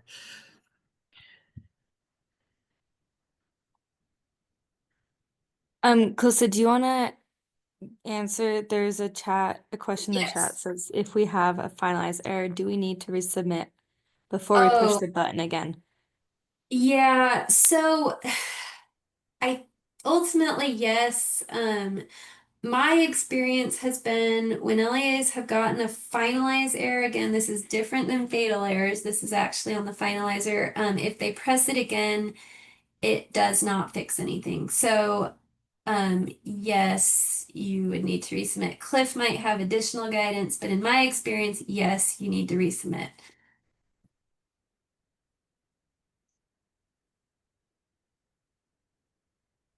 And then, was that the only question that didn't get answered?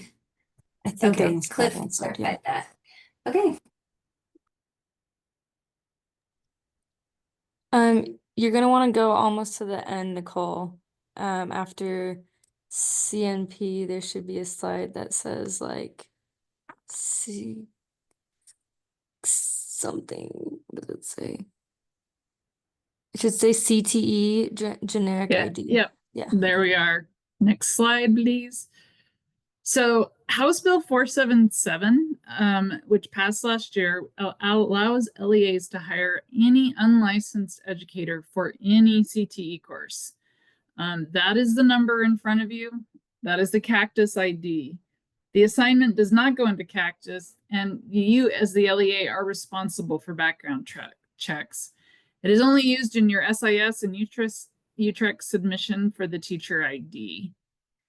If you choose to use this ID, the educator does not qualify for any add-on funds such as ESSA, which is about a little over $10,000 a teacher, or teacher supplies and materials. And this is just for CTE courses, but any CTE course. And this replaces the other generics that were available last year for like the generic law, generic medical personnel. You would just use this Cactus ID. Next slide, please. So the Cactus RDS sunsets on 10/14/2025. LEAs will no longer be able to access Cactus, and any of your teachers will lose access to My UEN on 11/30. LEAs will still have access to teacher information via USIMS, and USBE will still have access to Cactus, so we will be able to pull data that's not made the move to USIMS yet. You will get access to USIMS, but we're not there yet. How they're going to do it, that will be coming shortly. That was a question from Stephen. Next slide. But before we go, we want you to use Cactus one last time. October 1 is the last date to have an LEAS request in where we will guarantee funding. Funding is pulled on after 5 p.m. on October 13th.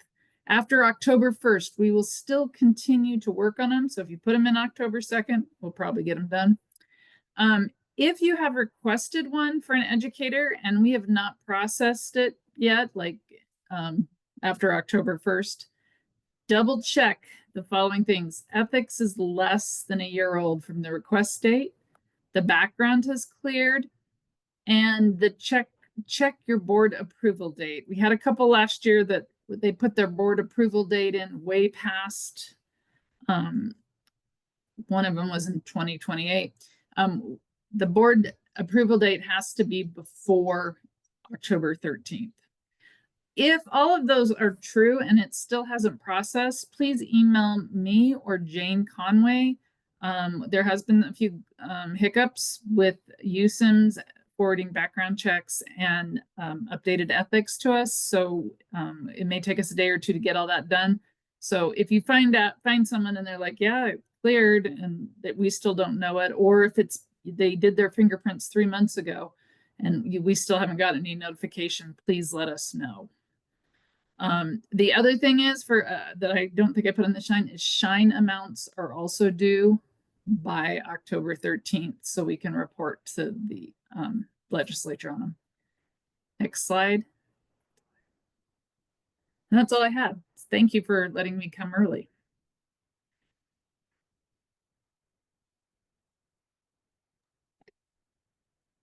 Okay. Nicole, would you mind going back? Sorry, Willie, we went out of order because Yeah, no, I remember. Thanks, you. You're great.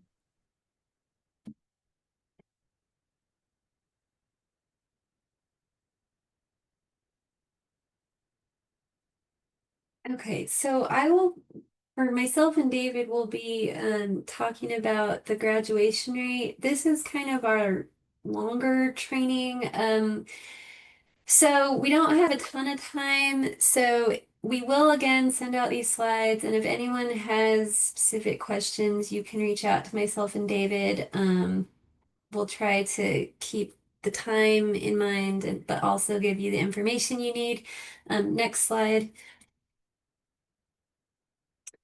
So as I mentioned earlier, we, just to be transparent, had some issues running the preliminary grad rate this year. That is the reason that multiple Move It files were sent. Typically, you would only ever get those, in around August after year end, and then again after October once we run the final grad rate. The reason that we sent it 3 times was that we had, small issues that we just wanted to get right. And we thought that it would be more confusing if that didn't match what showed up on the graduation report on Data Gateway. So the one that I sent on the 16th this week, we believe is the most accurate. However, I know that LEA has already distributed the one from August. That's fine. I've had LEAs email me in the last, month asking about students that they found. And that's perfect. Like if you have concerns about the way a student is showing up on there, that again is on our end, we can confirm how they will be counted in the final rate. Or you can refer to the most recent file that we just sent, and those issues should be taken care of. There were issues specifically with RA students and reassigned cohorts. And then because of that, it affected some other students not showing the correct code for this year. And as well as the other issue was we weren't capturing some of the alternative schools that don't have the grad flag. Those students should be in the LEA rate, and we weren't capturing those students. So those are some of the issues we had. Overall, it wasn't a lot of students, and your numbers really shouldn't be all that different. But just giving you that information so you know why we sent it 3 times. It was all based on July year-end data. So even the file I sent this week, it's not going to show S1X updates. It's not going to show historical updates. It's what was finalized in July. If you have questions on that, you can reach out to me. Okay, I will just note though, if you're new and don't understand what those Move It files are, there are 2. One is student level and it's labeled as high school completion status. Some LEAs get that file and not a grad rate file. For those LEAs, that's just because you have students in grades 9. In some cases, they might be in a lower grade, but for the most part, in grades 9 through 12, and you don't have the grad flag, so you're not a high school or an LEA that would graduate those students. And so that might mean that that student exited out before they ever went to a high school. There's really nothing you need to do with that other than you can review their final codes and make sure that that they're accurate. But for everybody else, you would have the 2 files, and that's the student level file and then the actual grad rate file. The grad rate file, one helpful hint in reading it is all students is the W code. So you can filter it to the subgroup of W, and that will give you all of your school grad rates as well as your LEA grad rate. As of July, that number is what your grad rate would be. Again, if you've made any updates since then, that's not captured. We will send that again after October data is finalized and we run the final rate. And just for peace of mind, we still do give you a week or 2 to review that again. In all my years of doing this, we haven't had to rerun the final rate for our own errors, but because we had issues this year with the preliminary rate, just know we do give you time to review it. If you find something that's on our end, we will rerun it. Okay, next slide. How does one get access to Move It? So you would need to contact Emily Ang at USBE or put in a help desk ticket and it will get routed to the right person. It is whoever in your LEA has access to the accountability SURF folder. Usually that's an assessment director's. That is who typically has access to it. And they would just need to make sure to download it and give it to you. But if you were wanting to request access, you would need to go through Emily or put in a help desk ticket. How do we let you know that there is a grad rate error on our end? You would email us. And I will just say for the LEAs who have already contacted us, it's very helpful when they just give us the SSIDs and tell us, hey, in Utrex, the code is showing as this, on the file, it's showing as this, because we can clearly see the error. Now, if we look it up in Utrex and the coding is, it's, again, these are errors on the actual grad rate. It doesn't, if you have a coding issue that needs to be updated or that's different. And then we would tell you how to update it yourself. Okay, we've already talked about this, so I'm not gonna go through this, but this is the other place besides the Move It files. Just know that if you've already looked at this between year end and now, it was showing cohort 2024. It says it at the top, but just in case anyone missed that, it's not showing cohort 2025.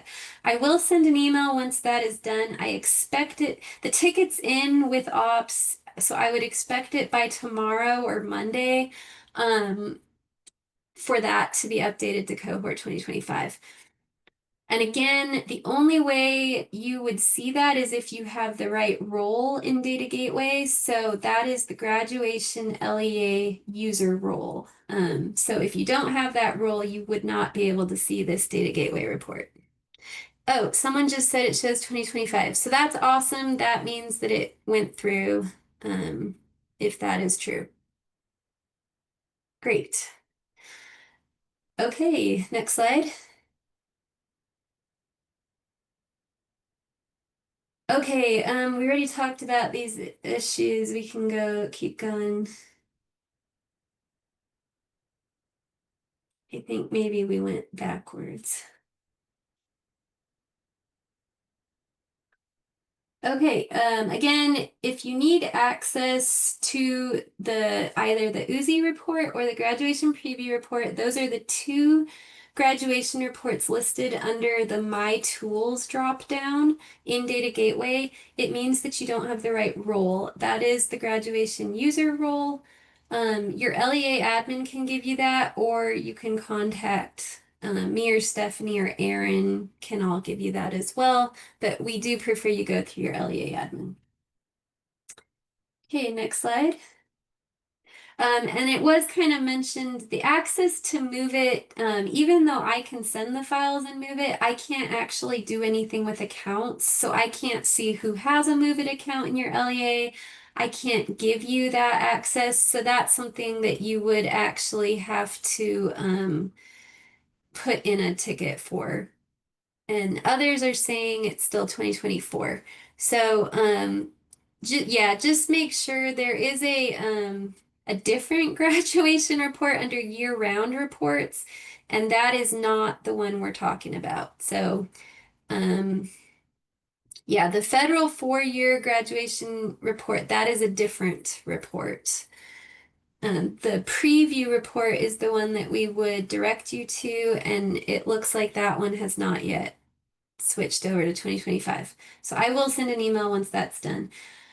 The USBE report is the other report that is crucial to look at if you're reviewing grad rate data. This report basically tells you anyone that got their GED or received a diploma through adult ed.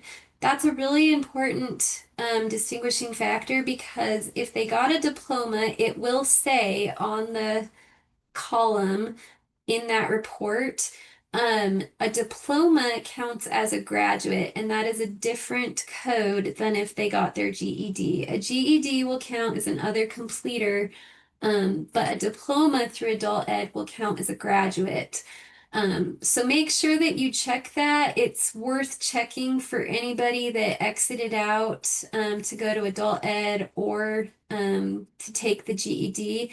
If you don't update the exit to GED or adult ed, those are dropouts. So it is worth looking at. I believe you do have to search by SSID. It's not organized by LEA. But it is worth checking that. And the coding for that, if they passed the GED, their completion status, you can leave the exit code the same as GE, but you would want to update the completion status to GG. And then if they got a diploma, you can leave the exit code as AE or GE, but you would want to update the completion status. It's the GC code.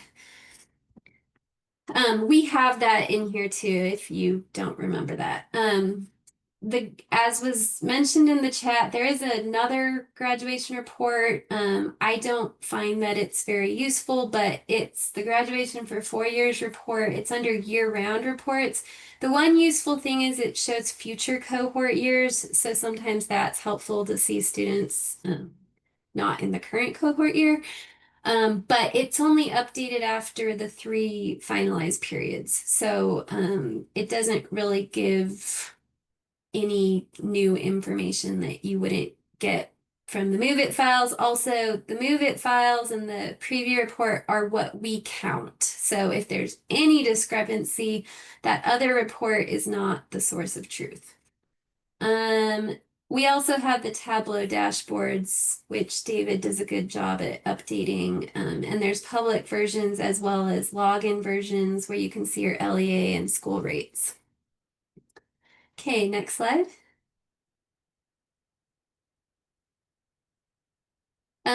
So I talked about the USBE report. This just gives more details on what it shows here. This is also where you'll find those codes I talked about. And again, that's really important because the GC code is a graduate. The GG code is another completer. It will be updated again. I believe that is on October 1st, but Cliff would have to verify when that ticket is set to be done. But anyways, it will be updated one more time before the finalizer. And it shows for the past year, anybody that has passed the GED or gotten a diploma in adult ed. If they're not on that report, and they're claiming that the student's claiming that they did pass the GED, you would want to verify with Adam Little. He is the data steward and adult ed at USBE. He can look up on his end if they're not showing up on there, whether or not they passed or not. I'll put his name in the chat, and Cliff just verified the second round of the USBE will be done on October 2nd. Okay, next slide. You do, though, need to have the verification either from the USBE or from Adam that the student actually passed. The reason is those codes require documentation, and we can't just go off of what the student said. This tells you where to find and access that report, and again talks about the coding. And I did put Adam's name on this slide, so it's also there. Okay, next slide. So now talking about how to update. So let's say you've looked at the codes and now you found them on the USBE report. Now you need to actually change it. This is really key because if you only change it in your SIS, it's not going to get counted in the final grad rate. It has to be in UTREX. But because UTREX, the way it works, we're only taking school year 26 data. If you update their last year code in your SIS, UTREX doesn't update anything. So that's why we have the S1X method in place. That's the only way that we can update prior year codes in UTREX or through the manual way, which is historical update requests. For historical update requests, because those are manual, they take a lot of time and work. So we only approve those for situations that cannot be done with an S1X. Again, the deadline for historical updates is Monday, so just keep that in mind. This is going to most likely be students that you marked as a graduate, so now they have a permanent exit error and they came back. So either they need to be retained or they changed plans. That's where we see a lot of historical update requests. There's other situations, but that's a lot of what they are. Okay, next slide.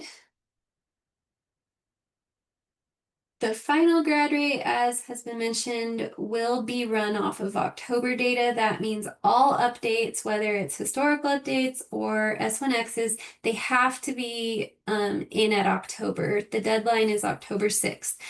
There is no,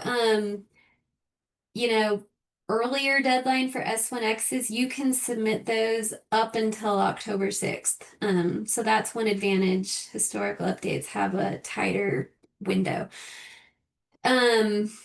And then we will run the final grad rate. As I mentioned, we will make that available to LEAs again in the same ways as the preliminary rate now. So we will send out move it files and we will update the grad rate preview report. And we try to give LEAs a window of time where they can look at that. In the past, we usually say it's more just so you can look at it, and we typically don't rerun anything, but again, if it's on our end with the actual grad rate process, then we would rerun it if you found a problem. The public release, though, is in December. Okay, next slide. I know there's some confusion in the chat. So the graduation rate preview report is the one that we're talking about. This is the path to get there. So you're logged in. Again, you have to have the right role. It's under the My Tools drop down, and then under graduation, you would see that report as well as the Uzi report. If you don't have that role, then you wouldn't see it. And then you have the option to download the PDF or CSV. You can also select your whole LEA or just specific schools. But the whole LEA will show the school level. It does show, though, the exact same thing that is in the Move It files. The Move It files just gives some additional data. All right, next slide. What you're looking for, you're looking at the completion status codes and the exit codes that were finalized in UTREX at year end last year, or you're looking for students who are showing up in your cohort. If they are on that file or report, then they are currently being counted to you. So that is a common question we get, if you don't do anything, to update something or to let us know there needs to be a SSID merge request, or that student will be counted to you. Sometimes that means it's a student who only attended like 3 years ago for 1 day. So we have business rules in place. Only school of record enrollments are counted. So if a student enrolled with you for a couple days and then exited out and was only ever reported in UTREX as school of record no, then they're still counted to you. If you find something, though, that is in your control and needs updating, again, you have to make sure that you do that in UTREX, not just your SIS. Next slide. You can also look at the aggregate file. That's helpful for getting like the total numbers, especially for big districts. We break it down by school. We break it down by each of the outcomes. So graduates, dropouts, other completers, continuing students. That is also why your grad rate and dropout rate do not equal 100% because we have those other buckets of students. We also have a set of excluded students. All of those outcomes are directly determined by those codes that I mentioned. So the completion status codes and the exit codes are what determine those outcomes. Okay, next slide. Okay, I'm going to turn the time over to David. Thank you. Calista?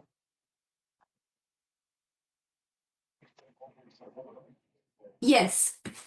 Yeah, I asked a question up above. It went weird Okay. and got inserted above previous questions. But on S1X records, can they only correct last year's record? Like if we have someone on our dropout report who was, they moved out of state in 10th grade and we accidentally submitted a move to another LEA, can we use an S1X to fix that where it's 2 years ago?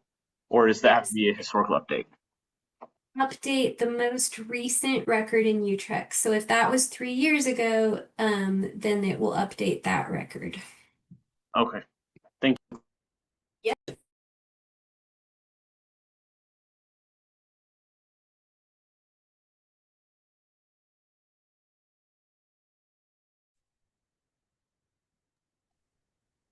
David?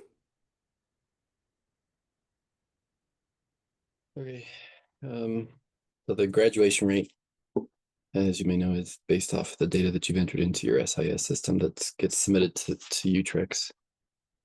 Each student who attends high school starting in 9th grade is assigned a cohort. And the cohort year is based on the year that we would expect them to be graduating. At the end of a student's cohort year, students categorize either one of those, they're a graduate, non-graduate, or they are excluded based on the codes that are entered. A school's graduation rate is a number of graduates divided by the number of students in the cohort minus the excluded students. So a student in 2025 cohort, if they entered a 9th grade in 2022, then we would expect them to graduate 4 years after, 4 years including the 9th grade year. The cohort is set by the state based on the data in Utrecht. And you can look them up to see when that would be set based on what's in the data gateway. So they're not assigned a cohort until after year end when they're enrolled in the 9th or 12th. There is one case where that may not happen if they also have an 8th grade enrollment in the same year. It would not trigger their cohort. Students starting school in 9th grade after 9th, or starting school in Utah after 9th grade are based on whatever time from that year that they entered to until we would expect them to reach 12th grade and graduate. Next slide. So we only include the student in one school's graduation rate, and there's specific rules to determine which school gets credit for that. In general, students included in the rate of the last school they attended that was also a school of record.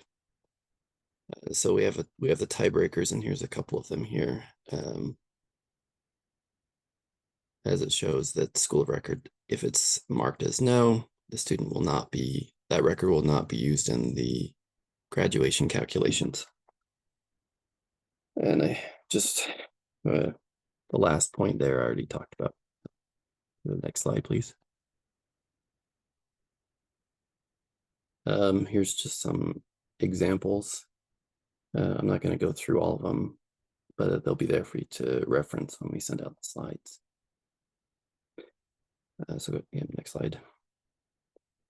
Here's just some information again about how it's calculated. And The link here on the screen is to the graduation and dropout code reference file. This one will be good for you to look at. Tells you what the outcome is for each of the different exit codes and completion statuses. Next slide, please.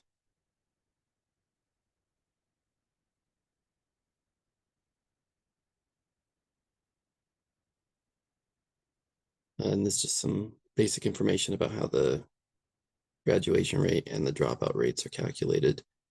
They will not add up to 100% each, just based on the way it's calculated. Next slide.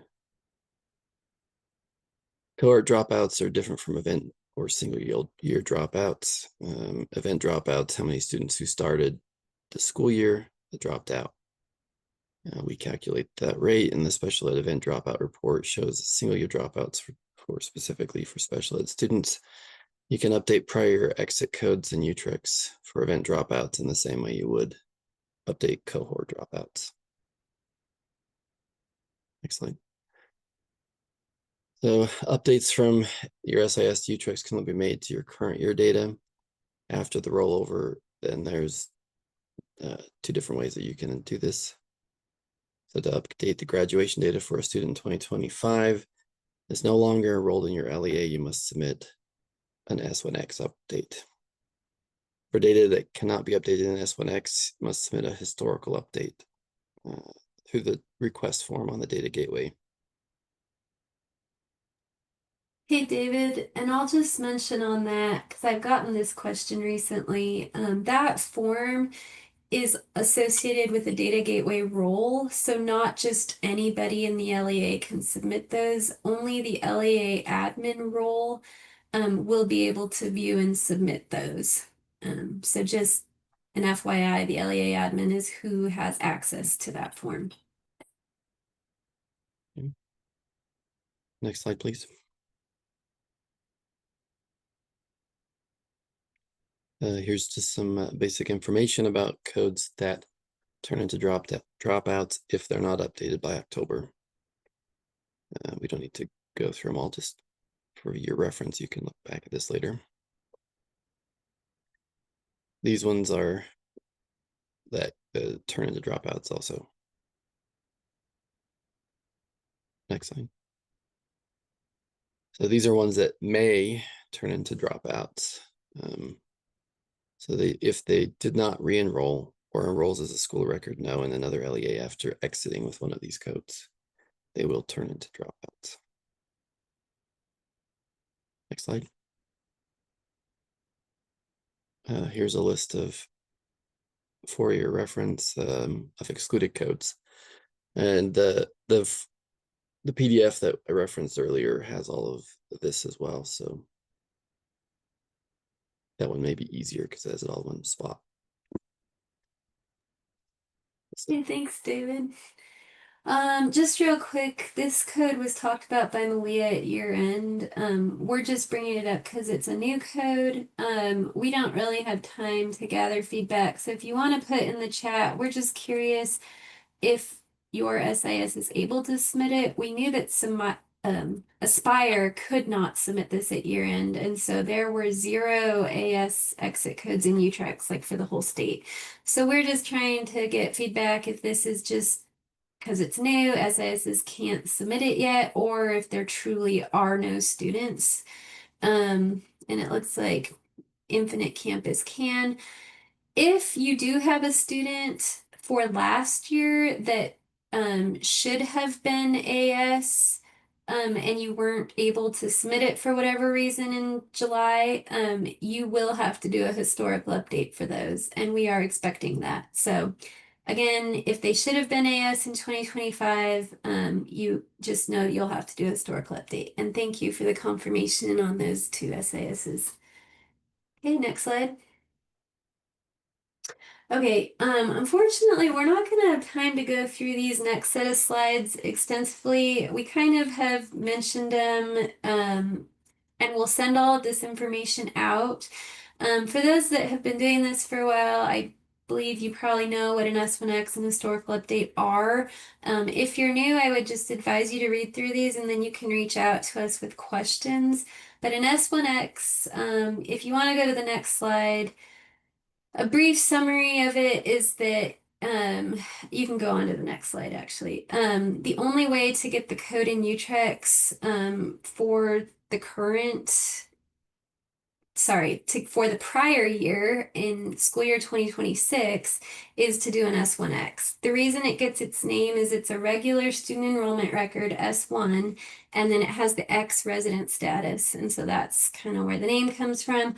That notifies Utrex to update the last record. So again, it was asked, does it have to be last year? And no, it's the last record that student in your LEA had. It will update their exit code or completion status code.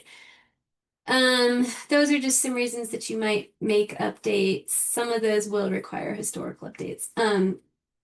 We can't, spend a ton of time on this, but anything that can't be done with an S1X, a lot of times that's codes on students that are currently enrolled with you. That process won't work. So you will have to do a historical update. So yeah, sorry if I said that wrong. Historical updates are used for students that are currently enrolled with you, or for some of these other like grade level changes, permanent exit errors. You can't clear that with an S1X. Okay, and then we'll probably just skip through a lot of these next slides. Okay, you can keep going. Okay, keep going. There's examples in here. We also have documents on the different SIS systems. If you're not sure how to do this in your SIS, we've compiled over the years like a Skyward guide or an Aspire guide on how to do this in your SIS. So you can reach out to me if you are interested in that. The record though should have no membership. We usually have it entered and exited at the beginning of the school year. The X is crucial. That's what notifies Utrex that it's a change record. And then as well as the actual exit code and completion status. If you're updating it to blank, then you would leave it blank. But if you're trying to update it to like moved out of state and you leave it blank, but you don't enter the TO, then it's going to be updating last year's record essentially to a dropout or blank. Okay, next slide. Okay, and then we can just skip this, keep going. I've already talked about historical updates. Again, you need the LEA admin role. Here are reasons why you might submit those: legal name and sex changes or grade level changes, as well as for graduation permanent exit errors. These can be used year round. We just see them pretty heavily at October for graduation.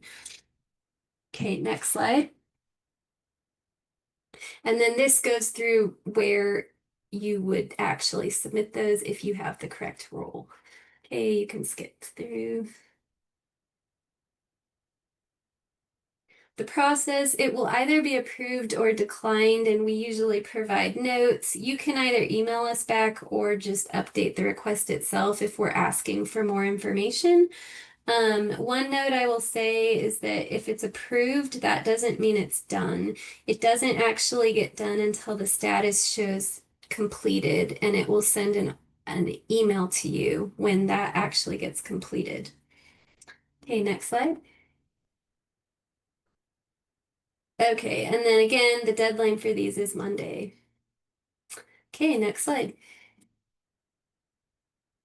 I already talked about waiting on these to finalize fatal errors. You do need these cleared, or you need the updates to clear the errors. So you might need to refinalize if we're down to the last day and you're trying to just get something in. Okay, next slide. Okay, and then there's our contact info if you have anything related to graduate questions. Providing SSIDs on specific students is always very helpful. Okay, I know that we're going to have to go pretty quickly through some of this, and we're actually going to skip Tammy. We're going to move her to next month. So I'm going to turn the timer to Riley real quick. Okay, Hi, so this is from Malia. She wasn't able to make it. But this is just about she annually lets us know, lets LEAs know about special ed event dropout. So we can go to the next slide. So why it's important? These data are used for calculating two different dropout rates and can impact even your cohort graduation rate. So there's a single year dropout rate, which is also known as the event dropout rate, and cohort grad rate are components of an LEA Special Education Annual Performance Determination, or APD. The APD is high stakes for your LEA Special Ed department. Updating codes and tracking down summer dropouts helps to improve data accuracy and helps ensure that no child's allowed to slip through the cracks due to enrollment tracking issues or outdated data. So the USBE, Malia looks at the event dropout and reports and flags LEAs that either had 0 dropouts last year or more than 0 this year, or had a greater than 20% increase in the dropout. And then the special ed directors are contacted by another specialist, and then data stats does courtesy reviews starting tomorrow, and also look at the dropout numbers and let the LEA know. And then what the LEA needs to do is to make sure that your current year data are making it into UTREX and that the students have membership. Make sure that their exit code or high school completion status from the prior year is accurate. If not, and your student is enrolled in your LEA currently, you have to submit a historical update. If they are not enrolled in your LEA currently, you can submit an S1X. If the student's attending another LEA, make sure that they're using the same SSID. If not, work on getting a SSID merge request in. I'm going to skip through these FAQs. You can reference them later.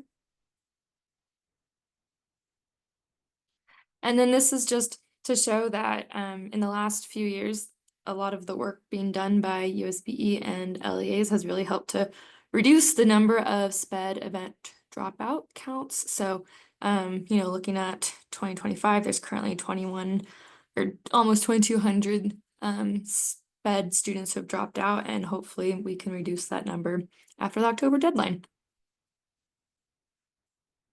And then you can reach out to Lavinia or Malia if you have any questions.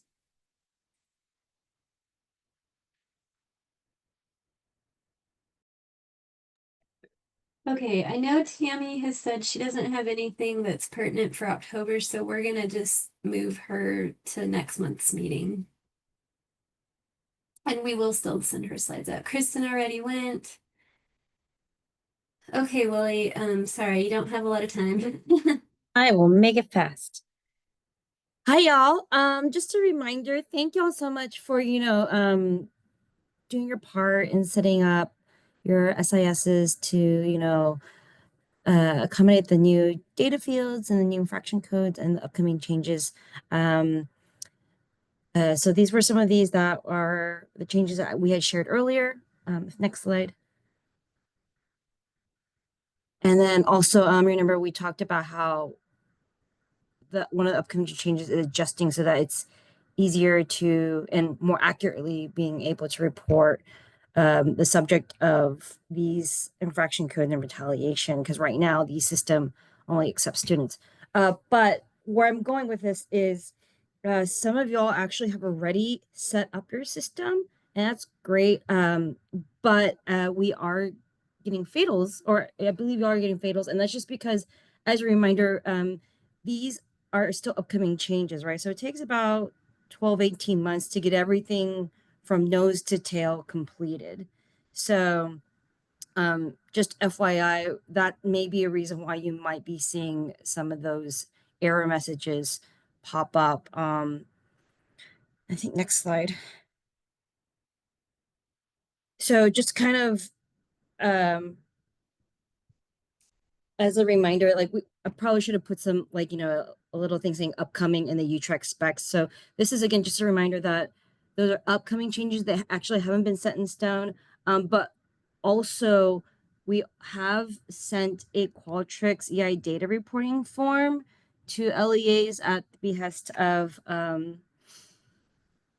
USB specialists because legislators are also wanting that information. So they're hopefully that will clarify that part. So there is also form requesting some of that data to be reported.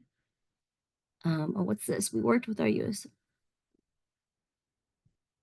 That is okay. That's a comment. Thank you for that, Stacy. Appreciate it. I'm not sure about the December 1 submission. I'm not sure how that's gonna work out, but yeah, but I think it, you know, it's just gonna have to be the errors. I should have done a better job of communicating that those were supposed to be upcoming specs. So again, that's just I just wanted to remind you on that. And then the next slide, I think, is one more additional clarification. So here we go. This is what I was talking about, that anticipated timeline. So again, when you go into the UTREC specs and you're seeing all that red, the anticipated 12 to 18 months at best, maybe June 2026 if there's no major delays. But yeah, so it's just not set up to be ready right now to accept those new ESI data fields, those new infraction codes, and those adjustments for reporting other non-students for your LEA. So this is just a reminder. So again, yeah, we could have done a better job of specifying the date. And so that's why we're just communicating that to y'all today. Because I believe, correct me if I'm wrong, Melissa, was updated twice a year, right, for the specs. So the next time we update the specs, we'll definitely say like upcoming with a hopefully a more approximated timeline. And So we're just trying to Lily and reduce that confusion. Cliff, just so you guys are aware, if you didn't see the comment in the specs, I think the preference, if possible, is if this can be implemented before the December finalized submission. So, and that's just feedback. We will take that feedback into account. No promises, but yes, thank you for that feedback. We appreciate it. And I'll Cliff and I will be in discussion. Cliff will be with his team as well.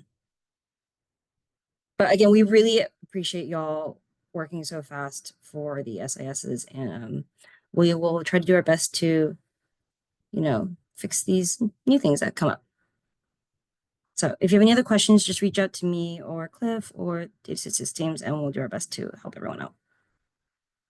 And I think that's what I have. Okay, thanks, Willie. So we are really over time, and I know there is still a training portion for UFA providers. So Katrina, if you're okay, we might have to forego the actual presentation. This was given though at year end. So we are providing the slides. This is a how-to on submitting SSID merge requests. I just don't think because of time we're going to be able to go through the slides. We will send them out though. And this is, again, if you find that you have a student with 2 SSIDs, sometimes you find that when looking at dropouts, that could be the cause of why they're showing up still to you. But are you okay with that, Katrina?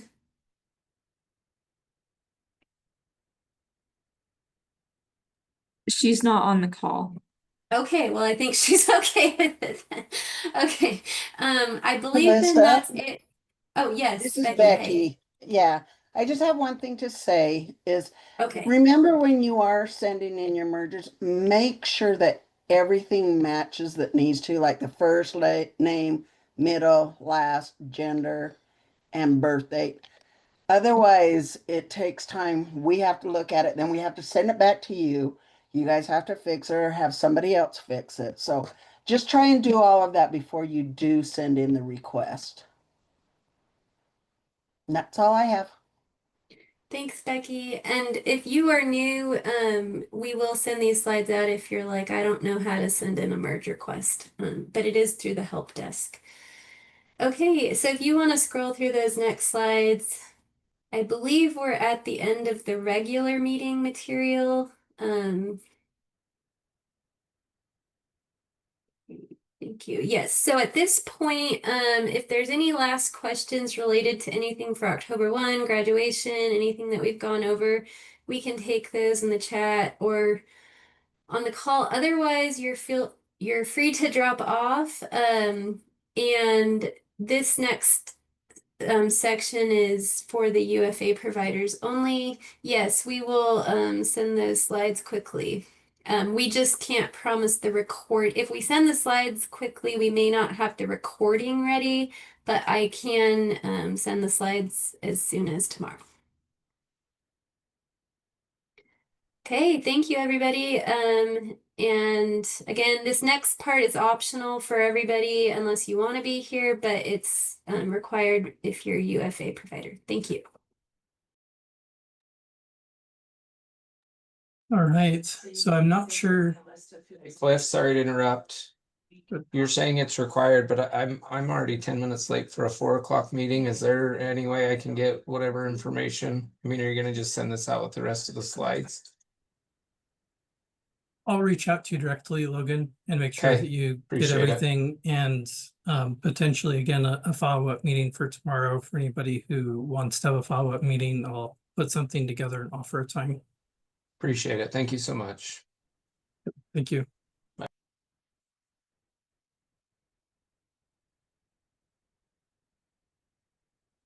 right, so as people dwindle off, let me just try to confirm that we do have people here that are UFA providers that this content is viable for.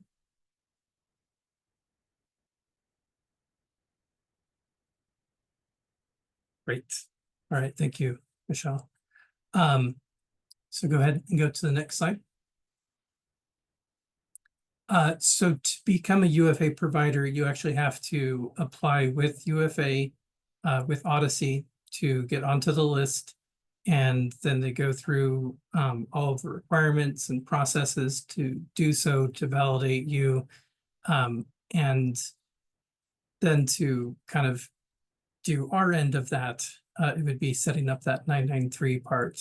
But I do know that there is also discussion about trying to get a unified direction from Odyssey to be able to get people to represent what they're offering through their marketplace. But details of that do have to come from Odyssey. But I do believe that that is a part of it. And there are areas in the legislation that talks about some of the requirements you do have as a LEA provider, which was in that earlier slide. For some of it, I think it had 3 legislative rules that are specific to providers. I'll go ahead and get started with some of the areas which should be relevant to you, and that's that USBE will assist with both the LEAs and Odyssey in identifying the scholarship awarded students enrolled in the public education outside of your own LEA. So again, that's not just the 993s, but we will engage in helping look up and identify and answer questions. You know, we get plenty of parents which are reaching out to us directly that we still do have to refer to other places to get some of the answers. But, you know, as the contract holder for the Utah Fits All Scholarship, it is our responsibility to make sure that the program is getting ran correctly, but without overstepping that oversight into dictating how things happen, and just simply trying to help with compliance. So the USBE will not resolve enrollment conflicts, as I'm saying here that this is required between Odyssey and the LEA and the parent student. So that last part being very critical of the parent does really get to decide what direction they take after being notified of a potential conflict, cross enrollment. So we're not recommending that you auto unenroll students, that you take them out if you get approached by a parent that just says why. But if they say, I got notified and I don't think that I should be in anything with you, I'd like to unenroll, that you should take that as probably the confirmation that they do want to unenroll, but confirm with them what they're unenrolling out of potentially first, just to make sure they're making that educated decision of what it is that they're coming out of. And if there is debate and discussion as far as with any specific courses, that's where it's important to try to reach out to us to engage and discuss.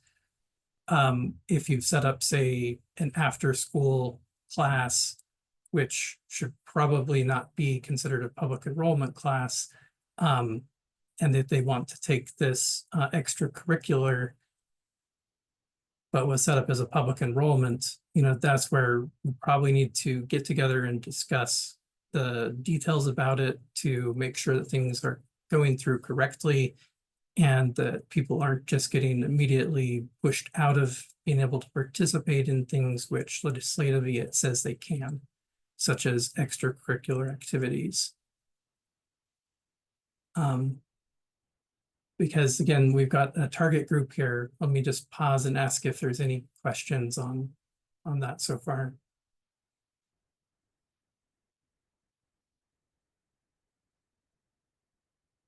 Okay, I'll just try to watch the chat for any questions.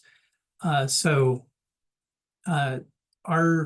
responsibility again is just to give guidance and to share statuses of that public enrollment, but to try to not control or require disenrollments out of the system, that should be the parent's choice.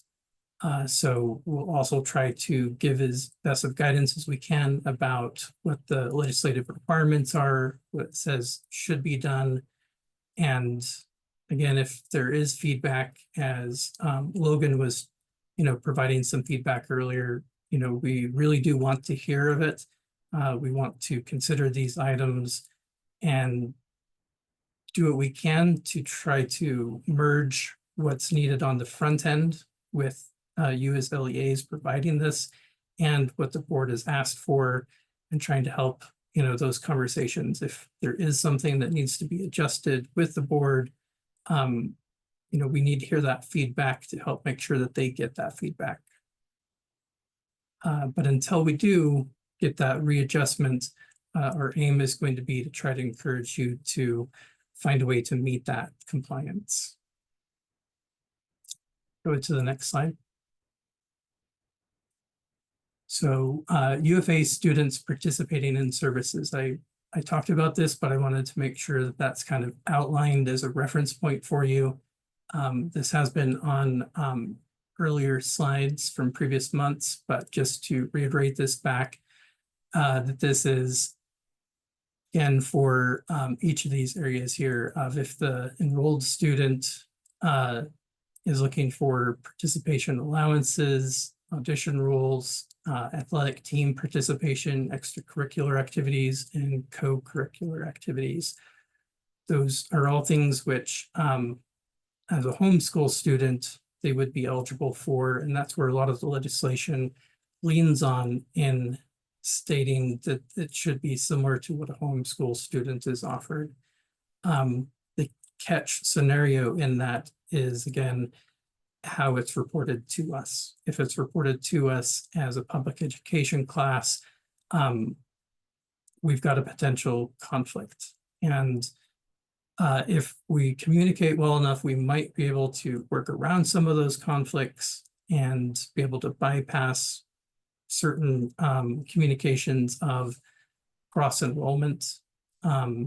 If, again, it goes up chain and we get agreements to make such bypasses.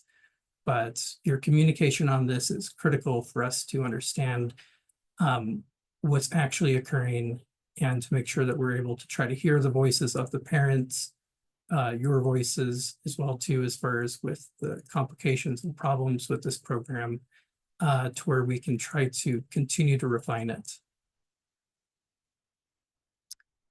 And again, the LEA is not allowed to deny the scholarship student participation in any activity, team, or program simply because the student is a scholarship student, or because of liability concerns specific to the student scholarship status. That those are clearly outlined in the legislation, and you will need to be cautious of having that as a reason for why. All right, go into the next slide.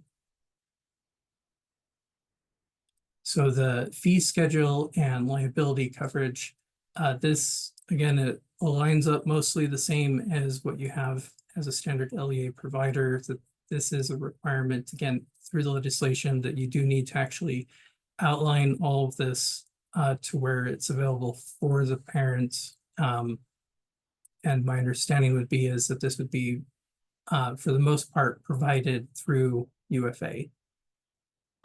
So I can't go into a great amount of detail on this because this isn't information we collect. This is just information which it says is required for that UFA provider to be able to send out and make available as that cross comparison.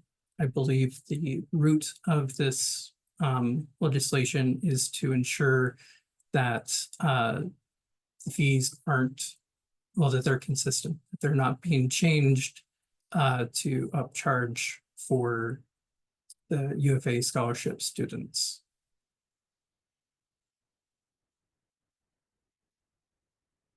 Any questions on any of these? Does this sound appropriate? Do you guys have any use case examples you want to bring to me? You don't need to do it on this call, but if you do, by all means, we'd like to engage with those conversations with you and try to help.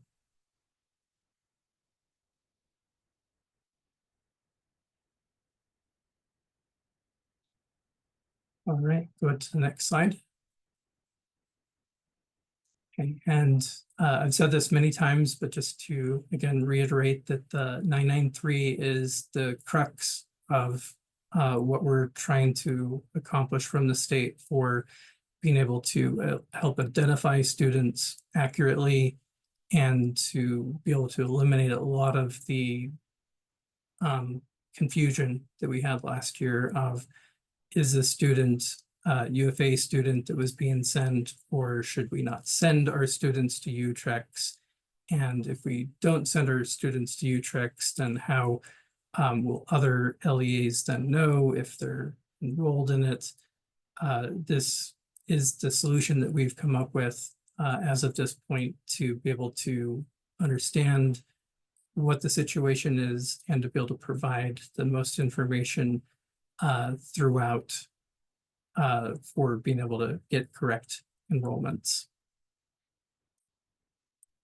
Again, this information for these students is not loaded into the same parts of UTREX, and it's not loaded over into the warehouse or other things like that, that this is excluded, as the state is also adhering to that same concept of trying to keep the UFA student data completely separate from the public school data.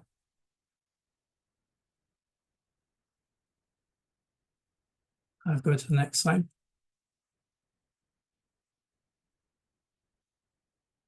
All right, so now handing back off to you.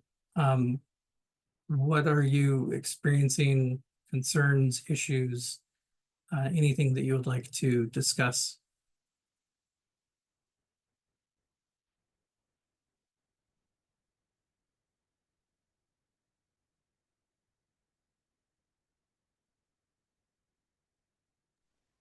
Well, I brought my concerns up in the regular meeting. So it's just going to be difficult for us to create the teachers and the courses in school 993 because then teachers have to go 2 different places. And if we need to store grades, that's going to have to be done separately too, because no one's really over 993. So We'll have to do that on the district side. Just a lot of little scenarios that would be nice if we could remote enroll into that teacher's class, because the student is actually sitting in that class. So the teacher doesn't have to go to a different school. Kind of makes it a difficult thing for teachers, counselors, any of that when the kids aren't. Here's another thing. I know Logan brought this up. If there's an emergency, if the student's not remote enrolled into that boundary school, they don't get any, parents don't get any messages. They don't, attendance, that's not taken either. There's no way to track this kid or to even know that he's on campus for the boundary school that they're taking the class. So here's the difficult stance that we are from the state perspective on that, and that it's that we have the responsibility for the public education students, and for private students, the expectation is more from UFA and from the parents and the students themselves, that they're using an appropriate SIS system that tracks their information in the way that they would hope for and expect. When we first started this UFA program, there was a lot of conversation as far as whether or not a whole separate SIS would have to be set up and installed to meet that compliance. So this is, again, the best direction that we have so far is that we can isolate this to a school number, and that doing that meets those requirements, and you don't have to have a separate software and a separate database entirely. But we are hearing your feedback, and we, do understand those concerns, but we don't have that workaround yet to be able to present as anything better than using that 993 school. That is currently sadly the easiest solution that we're aware of. Yeah, and I If understand anyone comes that. up with it, let us know. Yeah, But- I understand all of that, but again, if that student school boundary, and Logan brought this up, that student's school boundary school would be 993, and that's what go up. And whatever courses they're enrolled in at the remote enrolled school, at their boundary school, or the other school where they're actually sitting in class, those courses go up with 0 membership through UTREX. The course is shown at that other school, but there's no membership that goes in. All the membership days do go to 993. So I'm just throwing it out there as a safety issue too. If we strictly put them in that school 993, there is no way that my Dixie High School knows that that student is even on campus in the office, or they don't know that. The teacher will have to be made aware that, and we have to make them a teacher at this 993 school, so they will have to double check it. But there's no way, if a parent called in and said, I need to check out my kid, there's no way for them to find it.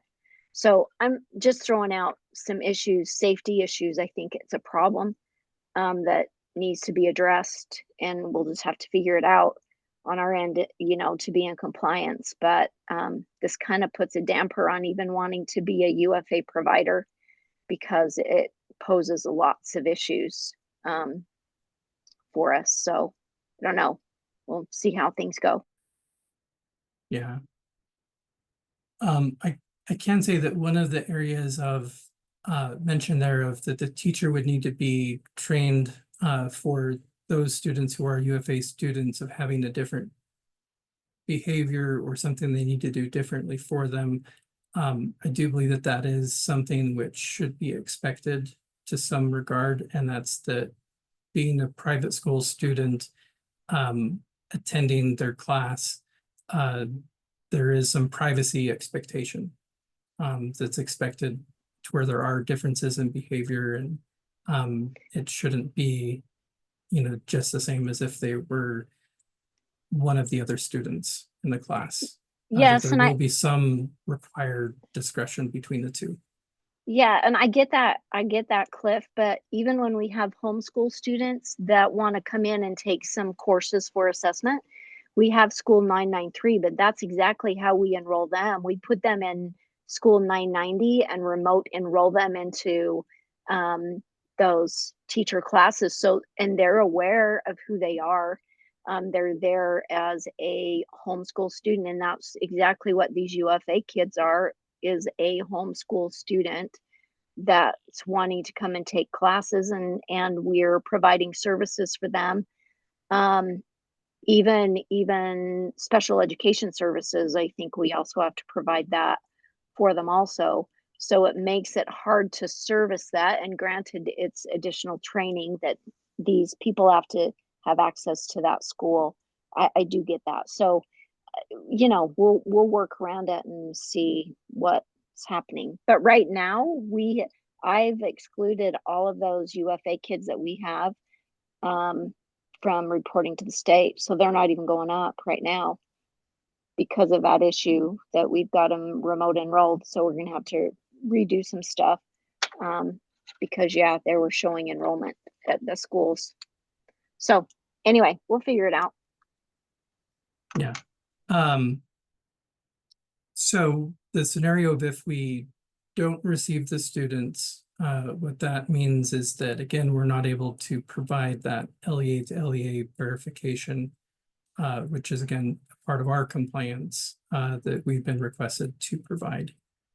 So the only way that we can do that is if we actually also collect UFA data from the LEA. Yeah, I know. We're gonna have to fix that on our end and work on it. So we just gotta have some time to get everything set up in that school. Yep.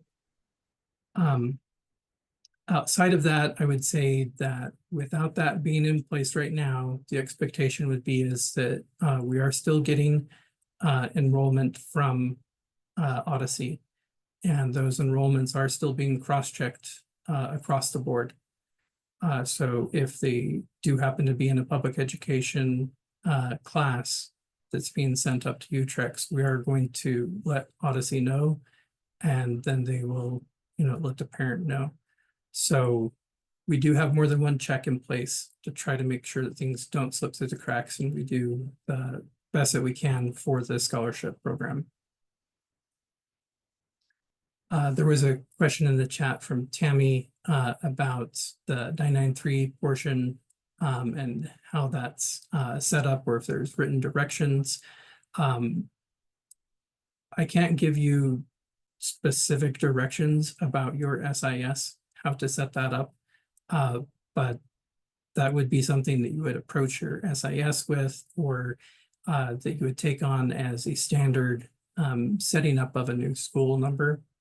If that's something that you're not familiar with, again, I would suggest reaching out to your SIS to explain to them that you need to be able to set up a new school number, and you would like to get some step-by-step directions on how to do so with their system. And that could be Aspire, Power School, whomever. And as is the hot discussion on that, of that just setting up the school number itself is just a starting point. It does spiral after that to then include the course, the teacher, and then the course membership. And including the students as well too, that has that course membership. So those are the objects that we'd be looking to collect for meeting this minimum set of data for being able to show enrollment. At this time, we wouldn't be looking to collect all the additional pieces of information that could come along with that student. And if we do, we'll be isolating that out to where we're staying compliant and not mixing any of the UFA students with the standard UTREX data that then gets passed on and pushed through the system. And by that, I mean going out into our warehouse or finalization data and things like that.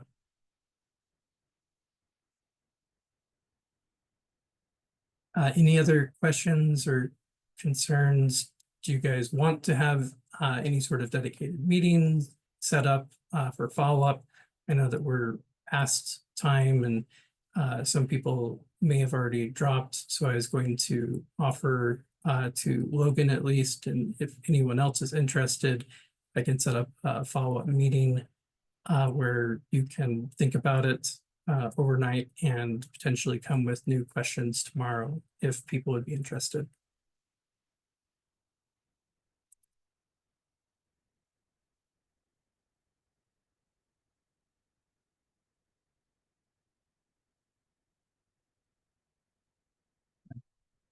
And as I had mentioned earlier in the meeting and have discussed with superintendency, the expectation for setting up the 993s has been agreed to request for within 1 week. So 5 business days starting tomorrow.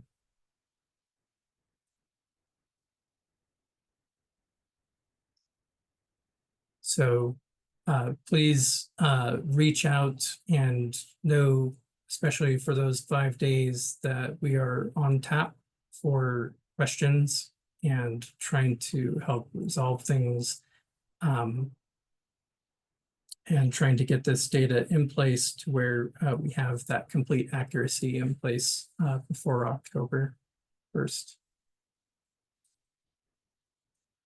Okay, so I've got to include Nebo and Wasatch.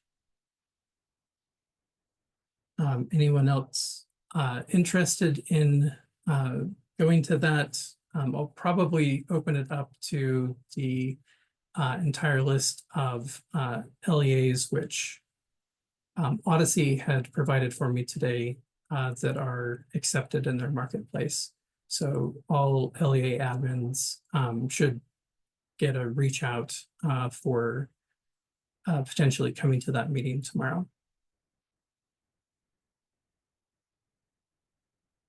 Any last questions before we bring this to a close? That is a very good question. I will make any time available. What time works for any of you, or should I just send out a poll?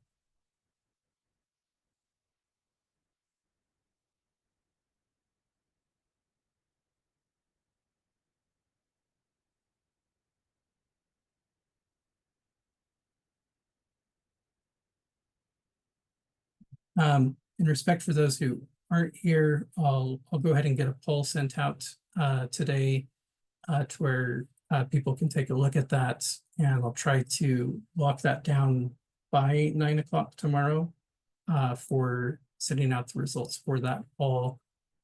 And looks like we've got to close off to try to hit that somewhere between like 9 and 1 p.m. But again, even if you're not able to make that meeting tomorrow, then please continue to reach out to me. You know, even if it's not in this meeting, I will try to make time to try to help you.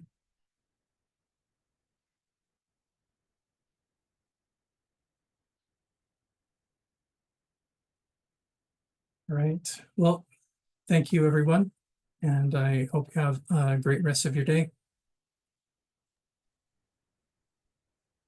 Thanks, Cliff. Thanks, everyone. We'll send out the slides tomorrow for the regular meeting.